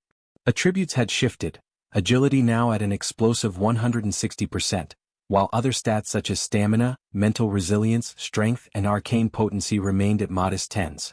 He screamed inwardly, embracing every exploit he knew, shortcut pathways, unintended movement techniques, even bending terrain boundaries if needed. A mental map formed, with precise markers, demon-controlled wastelands bordering the Tower of Life, the sacred grave of the Elder Paladin. His destination clear. His panic justified. His mission urgent. He ran, not to conquer but to prevent annihilation. And further out stood Magrav Fortress, a border stronghold separating demonic realms from human dominion.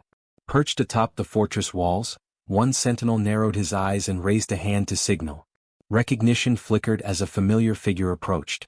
Another watchman leaned over the parapet, noting the presence of only a single disheveled attendant and an assortment of odd-looking travelers. Below, the fortified gates creaked open. From within strode Commander Wokos. The report came swiftly. Envoy Azrahan, also known as Javier, returned from the wilds looking worn and hollow-eyed. His explanation was simple. A monstrous horde had begun to stir but hadn't even crossed into demonic territory before retreating. He acknowledged the outcome as yet another failed expedition into enemy lands, just like the rest. The soldiers were permitted to rest. As Javier and his companion Lloyd made their way toward the inner gate, a sudden metallic clash halted their steps. Kimchi stood silent as the mood shifted.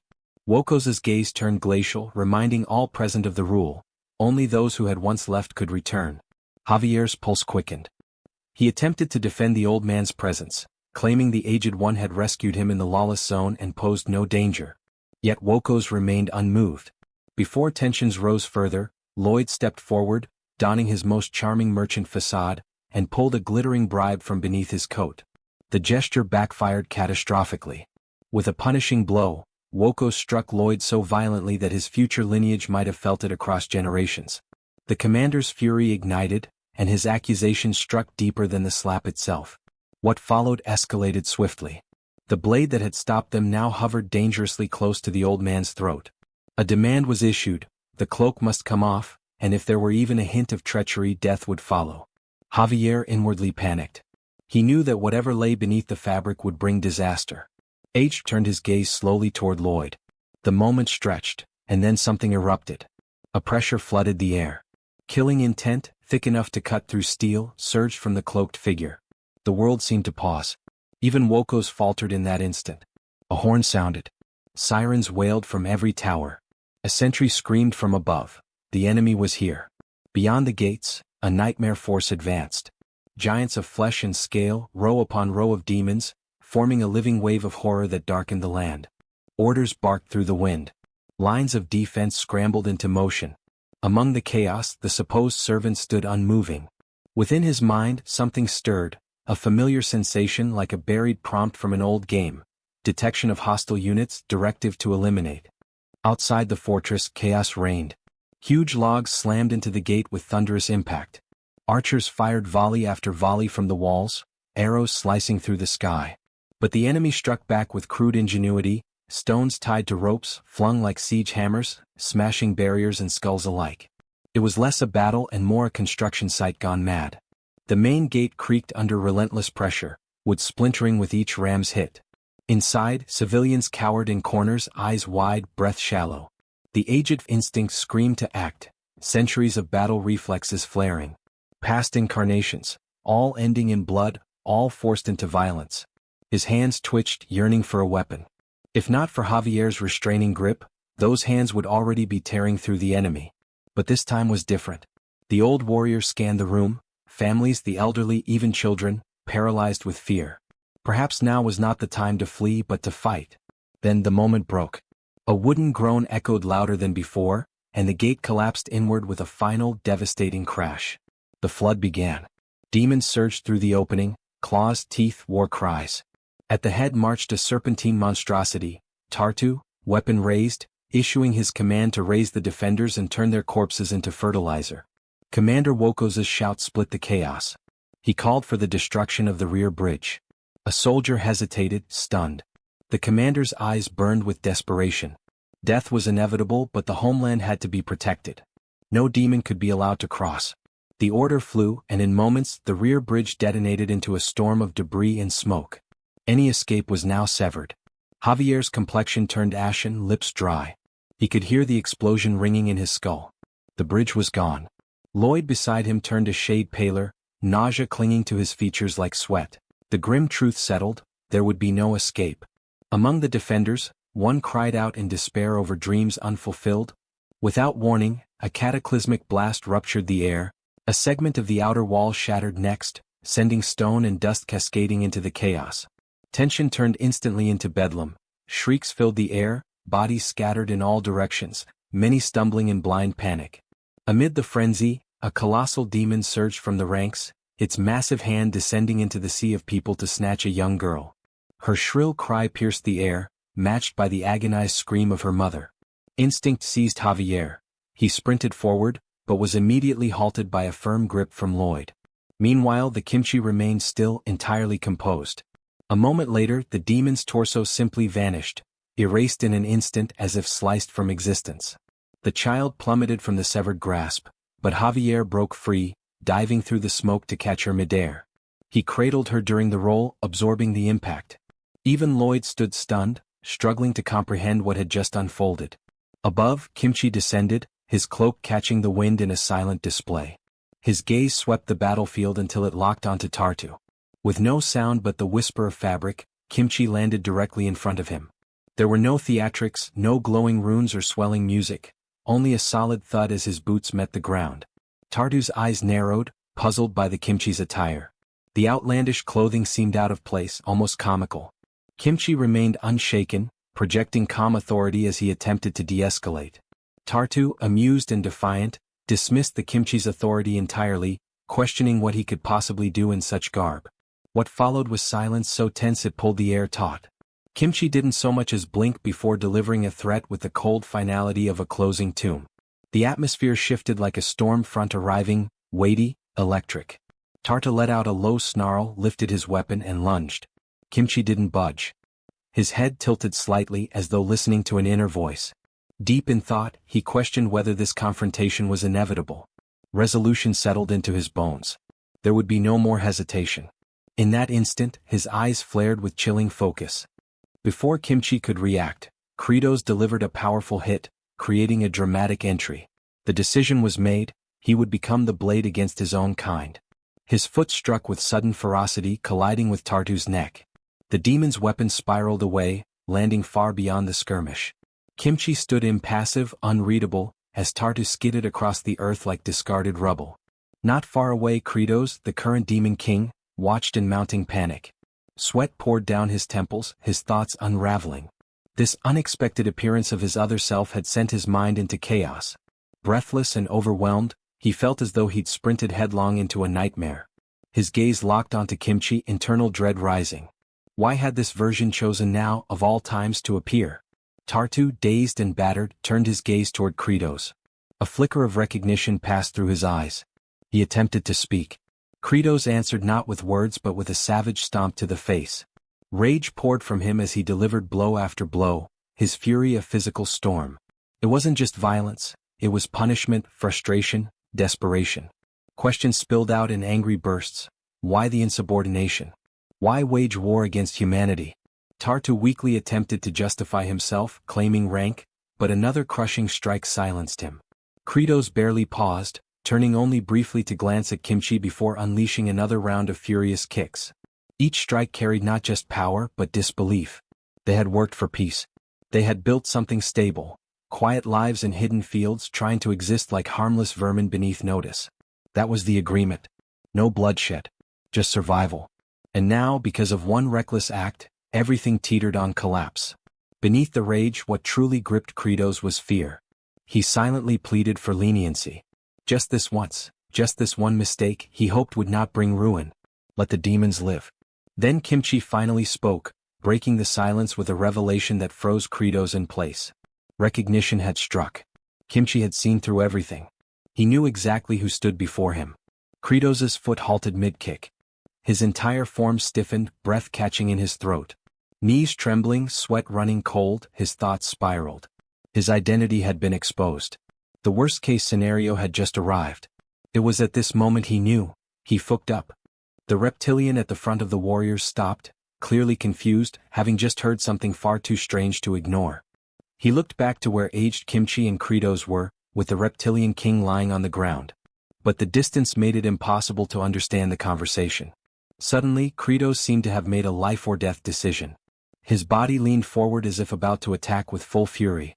Aged Kimchi kept an impassive expression while Kratos suddenly took a step, then drove his horns into the ground, leaving both reptilians and warriors equally perplexed. Kratos was in a position far from dignified for a demon lord, upside down, with his claws and horns embedded in the earth and his rear proudly pointed toward the sky. Aged Kimchi watched the scene, unsure whether what made him more uncomfortable was the situation itself or the fact he was staring at Kratos' rear. The reptilians tried to process what they were seeing. One noticed the enemy didn't know how to react, while another wondered if this was the demon lord's newest and most intimidating threat pose. Aged Kimchi looked at Kratos and asked what he was doing. Kratos remained in that position, explaining that he was performing a bow, a gesture expressing extreme gratitude or an apology. He stated that, as demon lord, he had no intention of invading the human world, and that his subordinate had acted on his own, which was why he came quickly to contain the situation. The hero doubted Kratos, questioning if he really thought anyone would believe the words of a demon.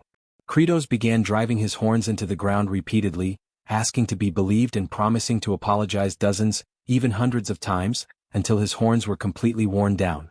A little farther away, one reptilian thought that act of tearing the ground with his horns was a threatening stance, like that of a bull. Another thought it was exactly what was to be expected from a demon lord. Kratos thought about how pathetic and shameful he must look, but knew that if he didn't do it, all demons would die. Sweat ran down his face as he clenched his teeth, determined to act as a responsible leader. He remembered that when he was a child, he once saw a worker kneeling before his superior, with his forehead almost to the ground, begging for forgiveness. The superior, with a cruel smile, mocked him and made it clear it would not end anytime soon, even threatening his reputation. Kratos had decided he would endure any humiliation if it meant protecting his people. Back in the present, he kept striking his horns against the ground countless times without stopping, opening holes in the dry earth with each blow. Aged Kimchi watched the scene with a steady gaze, stating that all of it was useless and that he existed to kill him. With a grim expression, Aged Kimchi raised his heart-shaped wand, determined to end Kratos right there and then wipe out the remaining demons. However, Kratos made no attempt to defend himself. He simply continued slamming his head against the ground with force. That echoed in the hero's mind, that he should kill them all. Until Aged Kimchi stopped, noticing a strange pattern in the demon lord. The hero realized that Kratos had been hitting his head on the ground exactly 10 times, then making a brief pause and then another 10 strikes. It felt oddly familiar. Then he had a revelation. The Call of Duty bore a resemblance to Kratos. While scouring the demon's land, he always did everything in sets of 10. Before stepping into a trap, he would count 10 times. Even when doing some odd, meaningless act, it was always intense, repeating the pattern as if following an invisible command. Back to Kratos. He looked regretful, pleading for mercy with such emphasis that it completely contrasted with the usual demeanor of a demon lord. Aged Kimchi stood there, surprised, keeping still while Kratos remained kneeling, head bowed before him. In his thoughts, he questioned why the Call of Duty had presented itself in the form of the demon lord. Feeling lost, he told Kratos to stop it. Kratos lifted his sweaty face toward him, and Aged Kimchi merely muttered for the demon to disappear, warning that he was one step away from losing his patience and killing him right there. To Kratos, that threat sounded like a relief, making him smile. Quickly, he picked up the reptilian king of the 4th region and placed him over his shoulder, thanking him in an emotional tone and promising never to forget that gesture for the rest of his life. Then he ordered the other reptilian demons of the 4th army to retreat immediately, shouting for everyone to withdraw quickly. The reptilians were confused by the sudden turn of events, not fully understanding what had just happened, but they followed the demon lord's order without question. Kratos led the way, carrying the reptilian king on his shoulder, followed by the other reptilians advancing with swords in hand. Meanwhile, Aged Kimchi remained still amid the cloud of dust raised by their rush. The reptilian king lifted his head, beginning to regain consciousness, and saw Aged Kimchi's back as he stood apart from the group. In a burst of fury, he broke free from Kratos and charged with determination toward his target, claws aimed at an enemy who seemed unaware of his presence. Kratos tried to stop the attack but failed. Aged Kimchi, with minimal effort, extended his arm to push the opponent, and thanks to his overwhelming strength, that simple gesture was enough to shatter and sever the reptilian king's arms, hurling him violently toward the Rocky Mountains. Kratos, standing behind the other reptilians, watched the scene in disbelief, his hand still raised in a motion of attempted intervention. Soon, the heavy, dull sound of the reptilian king's body smashing against the rocky wall echoed, followed by the impact of his arms falling separately to the ground. The king's blood slowly trickled down the mountain as Kratos watched, body trembling and sweat dripping down his face. Aged Kimchi's bright blue eyes were fixed intensely on him. Horrified, Kratos felt a whirlwind of negative thoughts flood his mind. Aged Kimchi acknowledged that this decision had not come from Kratos, but from someone else. Without another word, he tossed his cape back and began to walk away, leaving a clear warning that if Kratos so much as showed his horn in the human world again, he was certain he would kill him. Kratos grew tense at those final words and remained still, staring at the hero's silhouette as it grew more distant. The scene shifts back to the wall that separates the village from the surrounding Rocky Mountains. Ryjav, surprised to see Aged Kimchi, asks what happened to him. At his side, Diol expresses concern over the hero's sudden disappearance. Aged Kimchi, wearing a serious and downcast expression, replies that there was a battle. Ryjav, incredulous, asks if he really faced those fearsome demons. Wokos appears from behind and, placing a hand on his chest, acknowledges Aged Kimchi's courage, apologizing for any previous disrespect. He mentions how everyone saw the hero defeat the demons with a single blow and make the rest kneel. Aged Kimchi remains silent, unsure what to say, while Ryjav, surprised, confirms the hero's strength but leaves the sentence unfinished. Suddenly, Wokos raises his voice and calls on everyone to cheer for Aged Kimchi, the one who protects the fortress. The warriors raise their weapons in celebration, shouting in unison. Despite the acclaim, Aged Kimchi keeps a blank expression. At that moment, a message appears stating that this is his life in Zoth, and that he has finally escaped the cycle of repeated massacres. Aged Kimchi tilts his head and eventually reveals that he chose the path of sparing others, even though he killed 2 of them, leaving the warriors wide-eyed in surprise. The scene changes to the abandoned region known as the Fourth Star, a land of storms and desolation. Kratos was running across the dry, cracked ground, with an army of reptilians following at a distance. Already impatient, he thought they had finally arrived, mentally complaining about how slow it was to drag such a large group along. Stopping, he turned, clenched his fists, and ordered the reptilians to return to their castles or homes, warning them that if they invaded the human realm again, he would kill them himself. One of the reptilians stammered, explaining that they only acted that way because they had received orders from Lord Tarthu.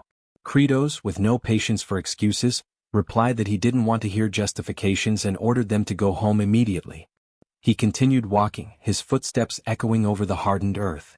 In his thoughts, Kratos reflected that he was following the path set by the game, where there was no room for mistakes or shortcuts, which made everything take even longer. He knew he needed to hurry to tend to the great potato harvest. Kratos then came across a well in the middle of that abandoned place and thought that, if it still worked, traveling wouldn't be such a big problem anymore. He approached the well, looked inside, and recognized that it contained the system that controlled power-ups and teleportation. He had already tested several of them before, but none had worked. Kneeling down, he placed his arms inside the well and wished to teleport, but believed it wouldn't happen because he wasn't a paladin. Suddenly, a blue light began to illuminate the well, surprising Kratos. A blue screen appeared, informing him that because of his encounter with a paladin, a new game system had been unlocked. The teleportation function through abandoned wells was now available. Kratos' body was sucked into the well, initiating teleportation. Then, another blue screen appeared, stating that all the wells he had visited since arriving in this world had been activated, and asking where he would like to go. During the journey he thought about going to the Demon Lord's castle underground, but wondered if the location was still intact. The screen confirmed that the well remained intact. Kratos confirmed his choice, and the screen indicated that he was being transported to the underground of the Demon Lord's castle. His body continued to be propelled by the intense teleportation energy, wrapped in a blue blur that dragged him at high speed through the unknown space. Azurat and Flute were in the underground of the Demon Lord's castle. Azurat was holding a broken piece of wood in his hand, frustrated over yet another useless tool. Flute, kneeling beside a pile of small stones, was carefully removing the debris, hoping to find at least one farming tool that still worked. In the middle of the hole Flute was digging, a sudden intense blue glow appeared, leaving her confused. Suddenly, the face of the Demon Lord emerged in the middle of that blue light, wearing an expression of pure dread. Kratos' body burst out of the hole with a thunderous roar, sending rocks and dust flying in all directions. Flute's eyes went so wide in shock it seemed they might pop right out of her head. The scare was so great that she simply collapsed to the ground, unconscious. Azurat turned toward the noise, desperation on his face as he tried to understand what had just happened. Flute lay sprawled on the floor, fainted, right in front of Kratos. He in turn tilted his head back, fighting against an intense wave of nausea, his hands pressed firmly over his mouth, trying to hold back what seemed on the verge of escaping. Kratos couldn't contain it. Suddenly, a powerful stream erupted from his mouth, forming a vibrant rainbow. Realizing what was about to happen, Azurat rushed toward Flute. In a desperate move, he threw himself in front of her just in time. Kratos' rainbow-shaped vomit sprayed forcefully, landing squarely on Azurat's back. Flute, who had been unconscious on the ground, woke up in shock. Kratos sat at the edge of the well, wiping his mouth with a tired motion, his stomach churning, mentally grumbling about the lack of delicacy in the teleportation. He wondered if they couldn't just transport him more smoothly the way it would happen in a game. In front of him, Azurat lay sprawled on the floor, covered in that colorful vomit, while Flute scrambled frantically to help her friend. Flute tried to hold back the tears welling in her eyes as she looked at Azurat lying there. Ignoring the entire scene before him, a smile spread across Kratos' face. He reflected that, considering he'd managed to get here with only one bout of vomiting, it was actually a good cost-benefit ratio. Without wasting time, he was already preparing to get started on whatever came next. Kratos rose gloriously, fists clenched, an eager smile on his face, already full of determination to begin mass production of giant potatoes. Meanwhile, Flute wailed in despair, crying over Azurat, who still lay unconscious on the floor. In the storage area, Kratos stood beside Zephyros, admiring the massive pile of giant potatoes, thinking that no matter how many times he saw it, he was always impressed. Zephyros reported that the mist created by Hartok had already been completed. Kratos remained silent for a moment, arms crossed, his gaze fixed on the potato pile. Then he leaned down, picked one up, and immediately felt that something seemed off, an inexplicable discomfort at the touch of the potato. He froze for a moment, gripping it tightly, his gaze locked on it with intensity. Frustration spread across his face as though something was terribly wrong. Kratos climbed onto the pile, picking up each potato to examine before tossing it aside. His sharp gaze searched for something amiss, any detail out of place that could justify his frustration. Zephyros watched with curiosity and asked if there was a problem with the potatoes. Among the pile, Kratos clenched his teeth, glared at one in his hands, and declared that the giant potatoes had no sprouts. Zephyros asked if the absence of sprouts meant the potatoes wouldn't grow. Kratos, teeth clenched and eyes shut in disbelief, confirmed that these potatoes were sterile. In the Demon Lord's temporary castle, Kratos sat in a makeshift wooden chair serving as a throne. Beside him, Zephyros stood, while the 4 demon generals waited before him. Resting his head on his fist, frustrated, Kratos explained that even if they planted those giant potatoes, not a single one would sprout. Hartok explained that the potatoes had been unnaturally genetically altered and, as a result, had lost their ability to reproduce, becoming mutants. Baal lamented, asking if that meant they couldn't eat them. Beside him, Sergei turned and replied impatiently that eating them wasn't the problem. The real issue was that they couldn't be planted. Once they ate everything they had now, that would be the end. Still disheartened, Kratos remarked that he had never planned to rely on potatoes forever. They were vulnerable to disease and once infected, the entire crop would be lost. Azurat observed that sooner or later they would have to plant something else. Then, with irony, he questioned what else could possibly exist in that land besides potatoes. Kratos answered bluntly that there was simply nothing else. The Demon Lord went on, revealing, however, that he knew of a place full of seeds for planting. Zephyros, upon hearing this, grew thoughtful, wondering if Kratos was referring to what he suspected. A land full of crops. Kratos finally revealed that it was the land of humans, and the general stood still, staring at him intently. Baal burst out in excitement, imagining invasion, plunder, and another full-scale war, while Sergei, irritated, shouted back at him, trying to get him to calm down and contain his enthusiasm. Then, more serious, Sergei turned to Kratos and noted his dejection, recognizing that no one hated war more than the Demon Lord himself. Kratos began giving orders to each of them. He instructed Zephyros to immediately begin construction of the giant Chuno and ordered him to remain there to assist Hartok's team of farmers, helping to manage them. Then, turning to Sergei, Baal, and Azurat, his expression shifted completely, now terrifyingly eager, as he announced that they would go to the human lands, sell the Chuno, and use the money to buy seeds. He remembered the problem that was aged kimchi and thought that as long as they didn't run into him, everything would be fine, and even if they did, he already had a plan ready. Kratos already had a contingency prepared should his plan fail. His commanders stood frozen, unable to process the sheer boldness of what he proposed. Zephyros, in particular, believed that Kratos had completely lost his sanity and questioned why such absurdity was even being considered. Pointing toward the 3 generals selected for the mission, he highlighted the glaring weakness in the strategy. He remarked on Baal, emphasizing how monstrous his appearance would seem from the perspective of any human. His assessment continued with the hooded Azurat, whom he described as a walking omen of disaster, resembling a serial killer with unnatural skin. Finally, his scrutiny landed on Sergei, whose armored frame and pallid complexion gave him the appearance of a frostbitten human-octopus hybrid plagued by illness. In Zephyros's view, no human would hesitate to brand them as demons and attack without warning. The blunt words sparked outrage. Azurat and Sergei seized the advisor with fury, though he defended himself by claiming he had spoken only the truth. Azurat's temper flared, making it clear that silencing him permanently would be an entirely reasonable course of action. Baal interjected, insisting that Zephyros's assessment was accurate, claiming he alone looked normal among them. Azurat, however, was quick to counter, declaring that his fiery hair made him resemble a demon more than any of them.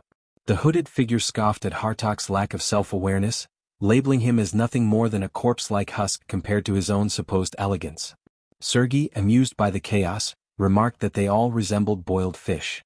This sparked an eruption of insults, with the others turning on him, mockingly reminding him that he was the one likened to a sickly octopus. The quarrel escalated rapidly, devolving into an undignified brawl across the floor. Kratos observed the disorder with his chin resting on his hand, silently reflecting on their fragile egos and how pitiful their squabbling truly seemed. A simple gesture from his raised hand was enough to bring the chaos to a halt. Attempting to ease the tension, Kratos offered a mocking remark about their lack of attractiveness, implying none of them were worth showing off in the first place. The room fell into dead silence at the jab, but Kratos considered the awkward stillness a victory, since it restored order. Turning his attention back to the matter at hand, he asked Zephyros about the supplies taken from the hidden passage in Saruthal's castle. The advisor confirmed, producing a red cloth that concealed a cluster of small writhing blue creatures. The beings, known as Kekyu, wiggled and squeaked with an odd, almost endearing charm.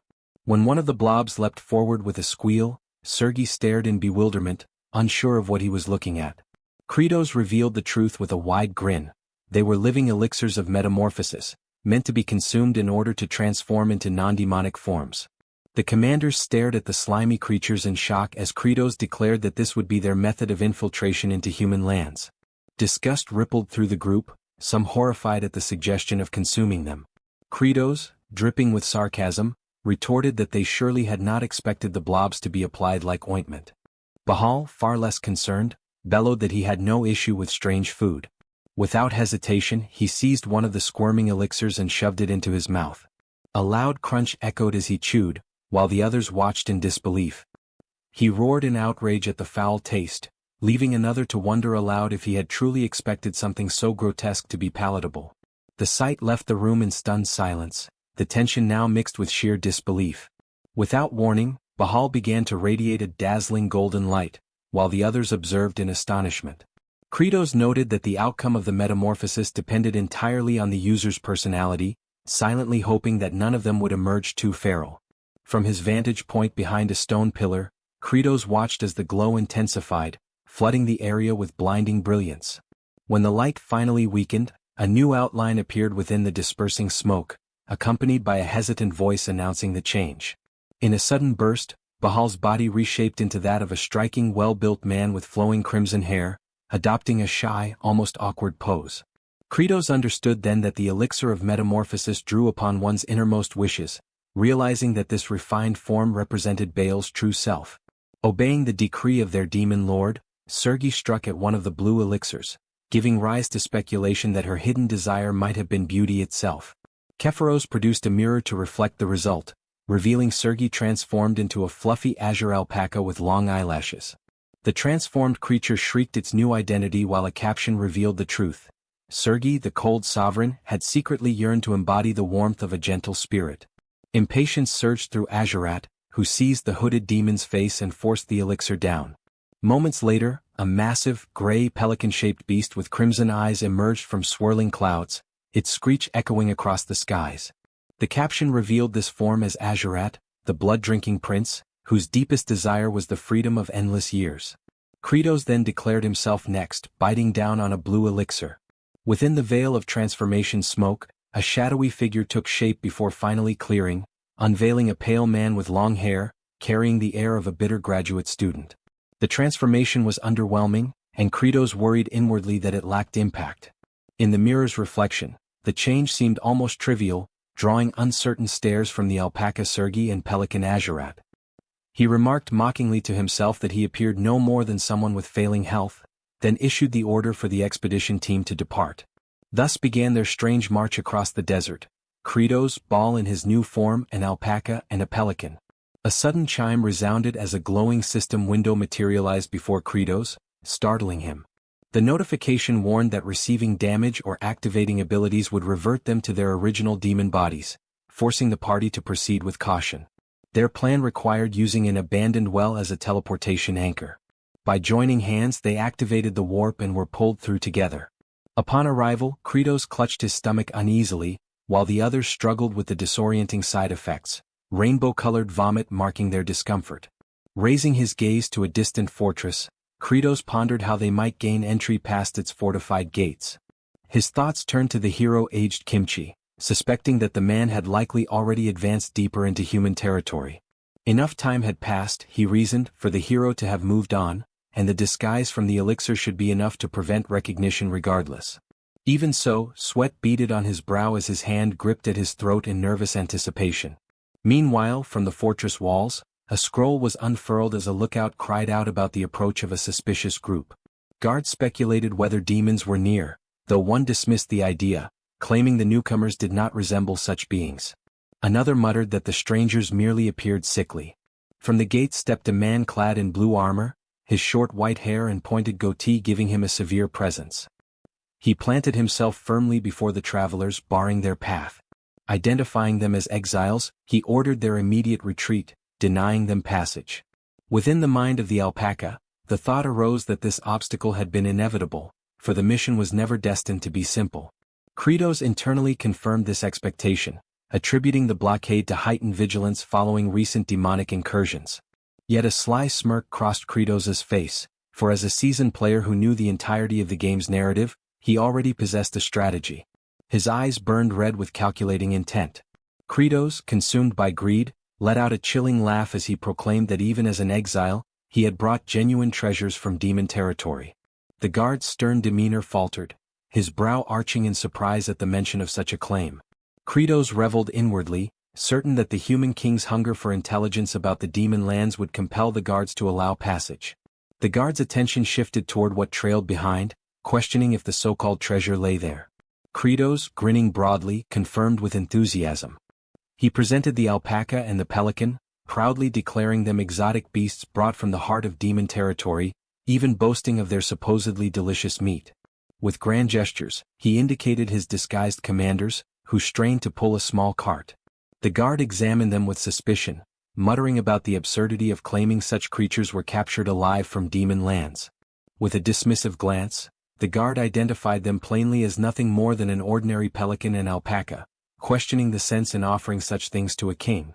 Kratos was left dumbfounded, internally railing against the flawed logic of a medieval setting where pelicans and alpacas apparently roamed in abundance. The guard, unimpressed, declared them foul-smelling and worthless, demanding their immediate departure. Rage boiled within the alpaca, her pride deeply scarred by the insult. She erupted in fury, her voice directed squarely at Kratos, before storming toward the guard in wrath. The guard froze, astonished by the creature's articulate speech, realizing instantly that it was no mere animal. Kratos recognized the opening and seized upon it. Bursting into manic laughter, he seized the furious alpaca and proclaimed that beings from the demon land spoke with clarity. To enhance the illusion, he grasped the pelican and prodded it to mimic animal-like sounds. A sharp blow struck the bird, and with a resounding cry it shrieked its strange call. Convinced at last, the guard raised his voice and granted them passage through the gates. As the mismatched band stepped forward, one among them declared the ruse a success. Yet the guard halted them once more, cautioning that although they carried rare beasts, they remained exiles and could not wander the royal domain freely. A compromise was offered: they could join the company of a royal envoy encamped nearby. Kratos inwardly seethed at the inconvenience but forced himself to adapt. Feigning humility, he assumed the role of a lowly traveler, claiming embarrassment at having brought no true treasures from the demon's realm. He introduced himself under the name Kim Jang-chil, presenting Baal under the alias Bob Badstinch, before the envoy Javier Azrahan and his attendant, Diol Frontera. Both Javier and his servant regarded the pair with suspicion, remarking that such names were strange for supposed exiles. A soldier in the envoy's retinue stepped forward, exposing the lie by insisting he had never seen them in the village. Panic struck Kratos as the envoy's guards unsheathed their weapons, demanding the truth while he realized they had been exposed. Meanwhile, Diol whispered under his breath about his young master's chronic face blindness, recognizing it as the cause of the confusion. Attempting to redirect, he discreetly pointed toward Kratos, but Javier only grew more puzzled. Desperate, Diol urged his master not to accept the strangers, warning they might indeed be demons. Javier, however, dismissed the concern with firm denial. Clasping his hands nervously, the envoy covered the situation by claiming he had no memory of them simply because no conversation had occurred before. Kratos, smirking slyly, perceived at once how easily the potato-faced envoy could be bent and exploited. Diol plotted quietly, considering the sickly Kratos frail and imagining he could discard them once their usefulness ended. Javier then cheerfully announced their departure, mentioning that the remainder of their escort awaited outside. Among them stood a blonde-haired warrior introduced as Aged Kimchi, tasked with accompanying the group. At that moment, Kratos felt icy sweat bead along his skin, his expression collapsing into sheer horror at the disastrous revelation. The hero Aged Kimchi regarded them sharply, his calculating eyes cutting through the air. Kratos faltered, forcing a trembling greeting while convinced inwardly that death was imminent. To his astonishment, Aged merely remarked on his ill appearance and advised him to look after his health. Stunned into silence by such unexpected courtesy, Kratos could only gape in utter bewilderment. As Javier proclaimed the beginning of their journey toward the capital, the newly assembled company set out together. He silently marveled at the fact that aged Kimchi had failed to recognize him, proof that the elixir of metamorphosis had fulfilled its purpose. Yet the hero's sharp eyes still lingered on them, carrying the weight of suspicion. That evening the combined parties, the demons in disguise and the envoy's retinue, gathered around a crackling fire. Kratos inwardly trembled, realizing the peril surrounding them. A single strike would shatter their altered forms, leaving them doomed before the hero's strength. His mind raced, deciding he had no need to continue all the way to the capital. Simply selling the Chuno and abandoning these humans would suffice. Aged Kimchi's gaze flickered with unease, as if he sensed something unnatural. Kratos felt dread tighten his chest, cold sweat beating across his skin. Forcing a strained grin, he attempted to appear harmless, though the crushing weight of the hero's stare drained his body of strength. Making his decision, Kratos resolved to flee into the night with his subordinates. Beyond the tents, Sergi in her alpaca form and Azurat in the shape of a pelican slept soundly. Kratos shook Baal awake, who muttered complaints about losing precious beauty rest, which only earned the demon lord's scorn. Together with their companions, they quietly prepared to vanish into the darkness. Moving cautiously through the encampment, Kratos concentrated on their escape. Suddenly, Sergi broke the silence, speaking clearly and startling him, admitting it had taken effort to master speech in her new body. Grimly, Kratos dismissed the humans as irrelevant now that the fortress lay behind them, though unease gnawed at him, knowing their mission must be completed before exposure doomed them all. Their stealth was cut short when aged Kimchi appeared suddenly, outlined against the silver glow of the full moon. An eye patch now concealed one eye, his expression unreadable as he stood barring their path. Kratos let out a horrified cry, realizing the entire plan had collapsed. Meanwhile in the wastelands Hartok encountered an army that had been left without a leader. Before he could even grasp the reason for their presence it became clear that they sought shelter. The situation grew worse when another army appeared with the same intention. And it did not end there. Hartok and Zephyros soon found themselves with no way out. In Kratos' absence the responsibility to act fell on them. That weight drove Hartok into panic. Back with Kratos and his group facing Aged, they are confronted about their true identity. Kratos panics trying to explain, but Bahal reassures him saying he can neutralize Aged if Kratos allows it. Kratos grows even more anxious at such recklessness, pleading with Bahal to notice that it is Kimchi standing before them. At a closer look Kimchi does not seem so powerful, yet at first he appeared frightening even to Bahal. Kimchi interrupts, warning that he can hear the two of them. Kratos freezes in fear. Kimchi reflects on the reasons behind Kratos taking such a path and why the summon of duty remains at peace with it. He seeks the hidden truth within Kratos' actions. Kratos then devises a plan, saying he came to offer a tribute to the king. This surprises Kimchi. Kratos explains that their land lacks food and they must find a way to cultivate. For that reason they carry spices in the cart. He reveals these spices are called chunos and he intends to sell them to buy vegetable seeds, trusting that Aged will understand. He justifies his secrecy by saying the capital is too far away, so they aimed for the nearest city to trade. Kratos then plays the victim, begging Kimchi to let them leave without trouble. For a moment the two stare at each other. Kimchi thinks to himself that Kratos is hiding something. Yet he knows the demon lord did not lie. He also knows demons devour humans due to the lack of food. Decided, Aged finally speaks. Kratos hears that he was understood yet cannot simply walk away. The reason is that Azrahan promised Kratos would deliver the tribute and such cannot be undone. The agreement is simple. Kratos must first stop and act as a merchant. Then he must fulfill the promise and head to the royal capital. Kimchi also reminds him that the agreement includes the two creatures as tribute. Kratos laughs in relief, shocking the two victims as he fully agrees with Kimchi's stance. He even remarks that creatures like them are nothing but trash from where they come. Though he seems serious inwardly, he plans to shake off the hero at the first chance. The next morning Kratos is asked what chunos look like. He invites his new companions to see for themselves, explaining that they are giant cooked potatoes. He lifts part of the cloth covering them and proudly reveals them. The pair reacts differently, one with surprise, the other with indifference. The contrast grows clearer when the ugly one becomes irritated for showing disinterest, though he was obviously intrigued by the goods. Diol steps forward, telling Kratos to offer the chuno as tribute since they seem far more valuable. Credos answers in confusion, not understanding the interest in oversized ugly potatoes. Diol retorts that they are not merely big, they are enormous. Credos counters that if size alone mattered, the tallest man would be king. Azrahan jokes that Diol only likes the potatoes because they resemble his face. Diol fumes, swearing that one day he will grow rich and enslave Azrahan. The group then continues their journey. Inside his mind, Credos considers Diol's words, thinking he might gain something in return if he used the potatoes as tribute.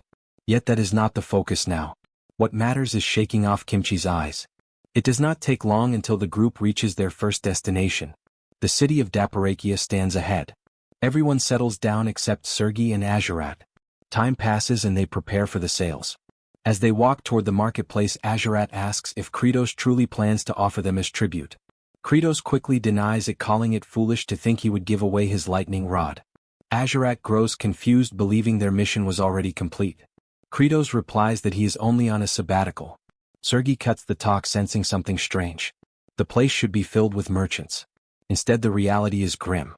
The market is emptier than the land of demons itself. Credos notices the situation. He thinks he arrived on a bad day in the middle of a shattered economy. He fears he will not be able to sell the chunos. Ignoring the worries, he decides to stick with the plan.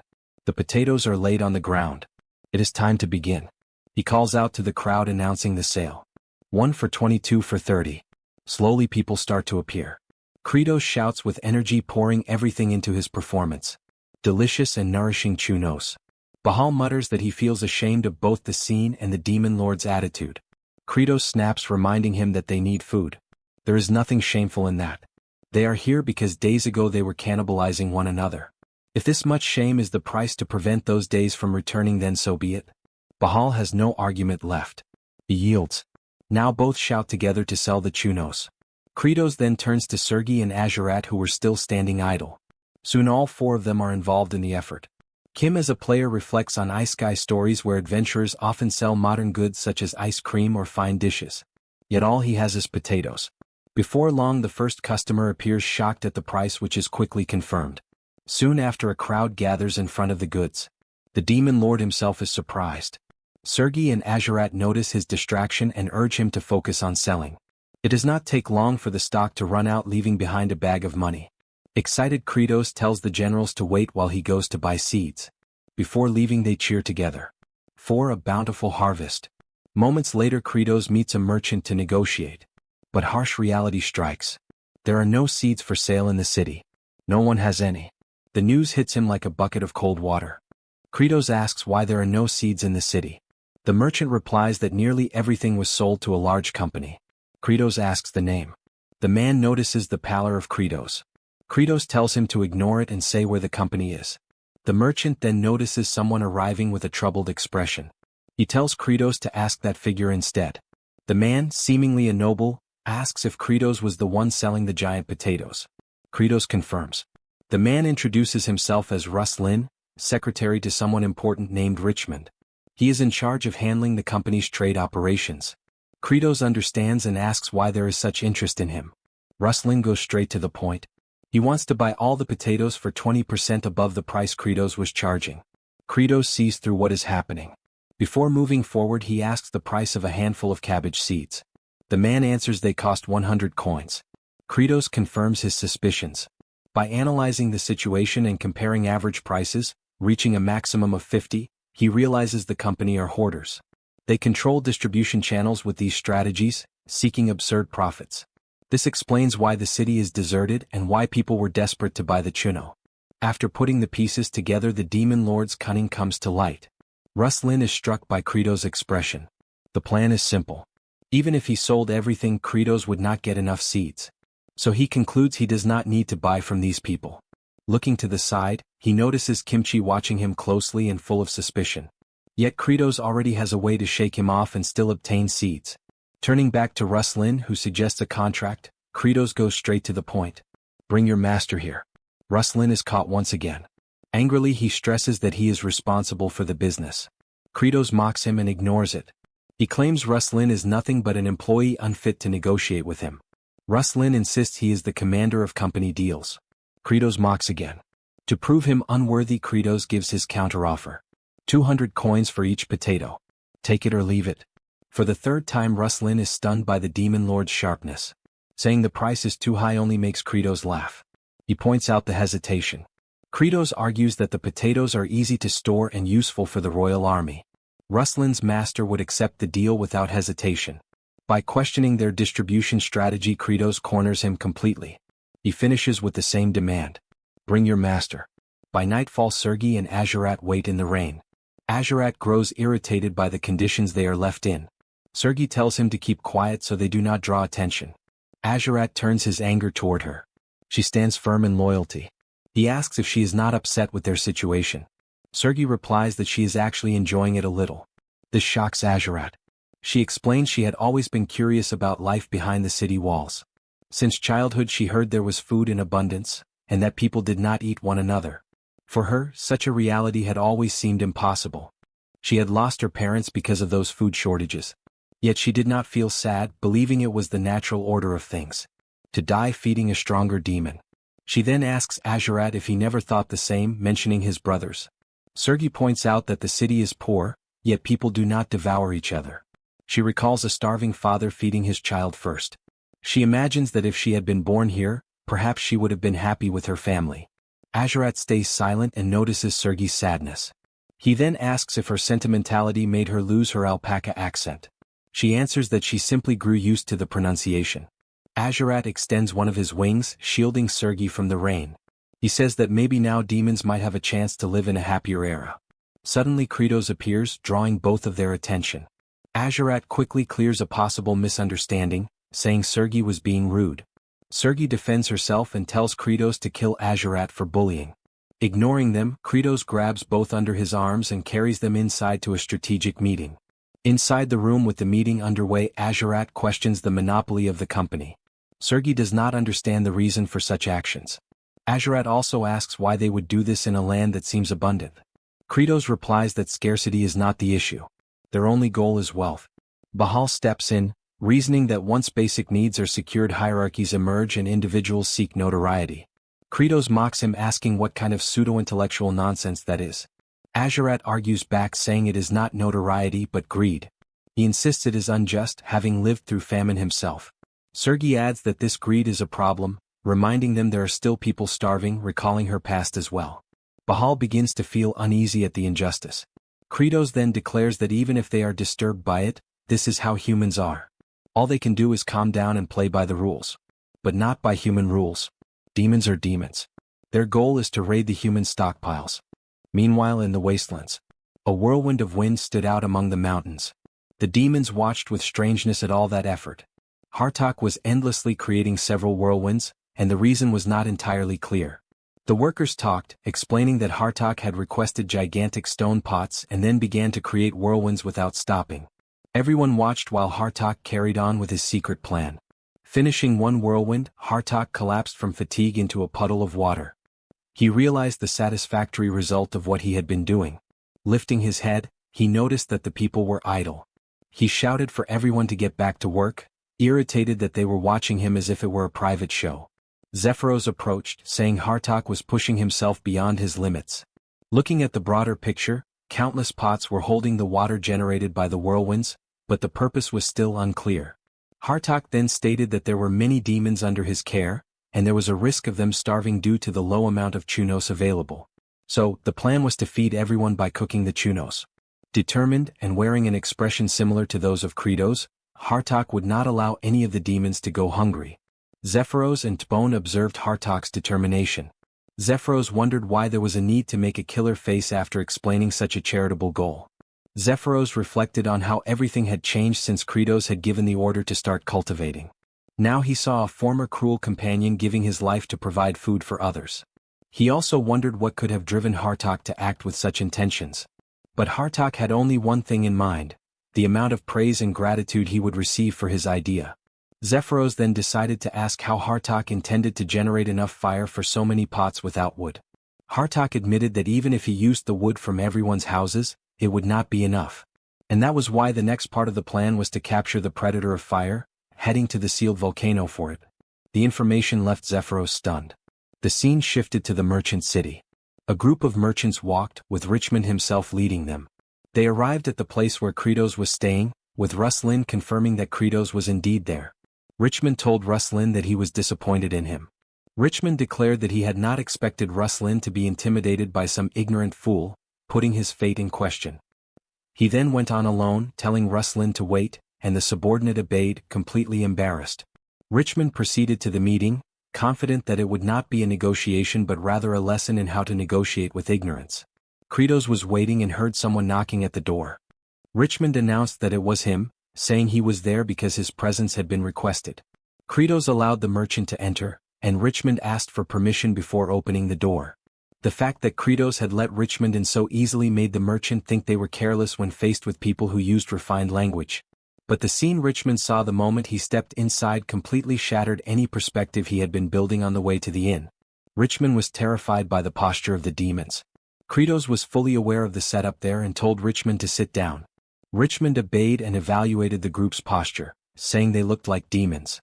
He turned his attention to the pelican and the alpaca, who looked like beasts but had human expressions. Each one was frightening in their own way, including Bahal, who was drooling. Kratos asked if Richmond had been informed about the offer made. Richmond replied yes, the cost would be 200 per potato. Kratos denied it and stated the price was 300. Richmond froze for a moment, horrified. He tried to argue, saying 300 was too much. But Kratos ignored him and revealed he was part of the Azrahan group. Richmond was stunned to hear that. Kratos reinforced the information, belonging to the group that took direct orders from the royal family. He argued that it would be a good idea to negotiate and stand on the side of the royal family. The scene then shifted to Richmond already outside, meeting Ruslan and informing him that the deal had been closed at 300. Not only that, he had also arranged for Kratos' group to be escorted to the mansion, with individual accommodations, even for the alpaca and the pelican. Ruslan asked why he had shown such generosity to ignorance. Richmond grew irritated, saying that small losses in the short term always bring great profit in the long term. The truth was Richmond had closed the deal because he was afraid of Kratos' group. Inside the room, Bahal asked if it would not be easier to eliminate everyone and take the supplies. Kratos replied that if that happened, there was a chance their disguises would be undone, which could end in a war between humans and demons. The better option was to avoid fights and drain everything possible from them before disappearing. Kratos explained that Richmond needed 3 things to maintain a monopoly. The first was strong backing, someone to cover and support him. The second was a large warehouse, which Kratos still needed to investigate. Sergei interrupted, asking how he knew so much about negotiating with humans, almost as if he had lived in that world for a long time. Kratos paused for a moment. The answer he gave was simple. He knew because it was obvious. He was the Demon King. The 3 received the information and quickly accepted it, impressed. Outside the room, Kimchi overheard everything. He understood the plan to take everything from the humans. That was Kratos' initial plan all along. The scene then shifted to Richmond's palace. Azrahan and Diol were pleased with the accommodations Kratos had secured in the palace, but Azrahan questioned how it had been possible. Kratos explained that Richmond was very grateful for the sale of the potatoes and had granted not only the lodging but also gifts. Azrahan did not believe the potatoes could have such value because of their size, while Diol reminded him that the potatoes were not just big, they were enormous and should have been given to the king. Azrahan joked upon realizing that Diol really considered the potatoes valuable, going beyond the fact that they looked like Diol's face. Diol then asked Kratos if he had sold all the potatoes to Richmond, and Kratos replied yes. The information drove Diol mad. Until Kratos revealed that he would get the potatoes back because he intended to steal them. Diol, without questioning anything, simply replied that he would help Kratos in the theft. Azrahan, on the other hand, reacted as a normal human being would. He asked what Kratos meant by stealing. Kratos answered that he would steal not only the potatoes but also everything Richmond had stocked. Azrahan protested, saying he was an honest man and such crimes were unacceptable. Kratos agreed, but explained that Azrahan could also accept the fact that Richmond was taking all the city's food supplies and destroying the local economy. Azrahan was left in shock by this revelation. The scene shifted to Ruslan driving the carriage loaded with potatoes toward the warehouse. He was then interrupted by Kratos, who approached praising how hard Ruslan had been working. Kratos knew Ruslan was heading to store the cargo, but asked casually. Ruslan replied yes and reflected that he could no longer stand the sight of Kratos' face. Kratos asked Ruslan to let him take a look at the warehouse, claiming he wanted to make sure they would store things properly. Ruslan refused, saying it was a secret location, but Kratos began insisting, wanting to go. Ruslan revealed that the method of storage was a trade secret, and Kratos retorted that a trade secret is my ass. The Demon King then threw himself on the ground like a spoiled child and repeated endlessly for Ruslan to let him go. Tired of the scene, Ruslan ordered the man to keep driving the carriage. Kratos noticed the command and ran to the front of the carriage, blocking the man's path. Everyone gathered to try to drag him out of the way, but Kratos resisted with all his strength. From a room window, the generals watched with disgust at what they saw. Sergei revealed he never wanted to call Kratos the Demon King again. Azrahan also watched as Kratos was lifted up, singing an improvised song whose lyrics begged to be taken to the warehouse. Azrahan was ashamed of being associated with that creature. Diol, however, said that Kratos was a true man, leaving his companion confused. Diol reasoned that throwing away all dignity for the sake of the city's residents was something of value and should be taken as a lesson. Azrahan reflects on how confident Kratos once was, yet now he is being driven away. He recalls the conversation where Kratos explained that he wanted to punish the merchants by giving Azrahan evidence of their crimes, so he could take it to court. But that would take far too much time. And during all that time people would go hungry. That is something he cannot endure. For this reason, Kratos needs Azrahan to understand and help him return to the people what belongs to them. Remembering this, Azrahan decides to keep believing in Kratos' plans. He places his hope in him, trusting he will find the warehouse and provide support at the right moment. Even if it is embarrassing that the method used to locate the place is something so ridiculous. In the final moments of the commotion, the men begin counting to 3 before throwing Kratos away. The Demon King even tries to return to his position, but the men have already moved. Even though they are now relatively far, it doesn't matter. The plan has already been carried out successfully. Kratos has made Ruslan furious, and because of that, the blood eye could be used. Now Ruslan can be tracked for 7 hours. With this, the location of the warehouse is revealed, hidden within the Dutskirt's mines. Kimchi also watches everything through a window. He recognizes that Kratos could have solved everything by force, and this makes him question whether all of this was truly for justice. The doubt now lingers, is Kratos a demon or a hero? Meanwhile, the Demon King walks calmly, preparing for the next stages. In another place, Hartok enters the lair of the fire demon. Zephyros is with him and knows the flame devourer is powerful, which is why they should be joined by an entire army. Hartok disagrees, saying that precisely because the creature is so powerful, he cannot risk so many lives. That would go against the duty of generals, which is to protect everyone. Hartok's words echo with emotion, leaving Zephyros and Tbone shaken. He notices that Zephyros did not write down his words, so Zephyros quickly records them. Hartok then walks proudly, convinced that Kratos will be pleased with the intellect and good character of his general. Hartok then delivers an expository speech, recounting the story of the flame devourer. The creature was sealed in this place because of its overwhelming power. And it was that very power that spared it from execution, despite consuming its own people. Now standing before the seal, Hartok observes. He calls the creature by name, Ikrit, telling it he has a mission for it. The lava begins to shift, and a massive flaming tower rises.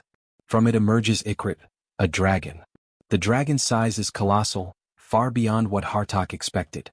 The general, once confident in his plan, is now completely frozen, unsure of what step to take next.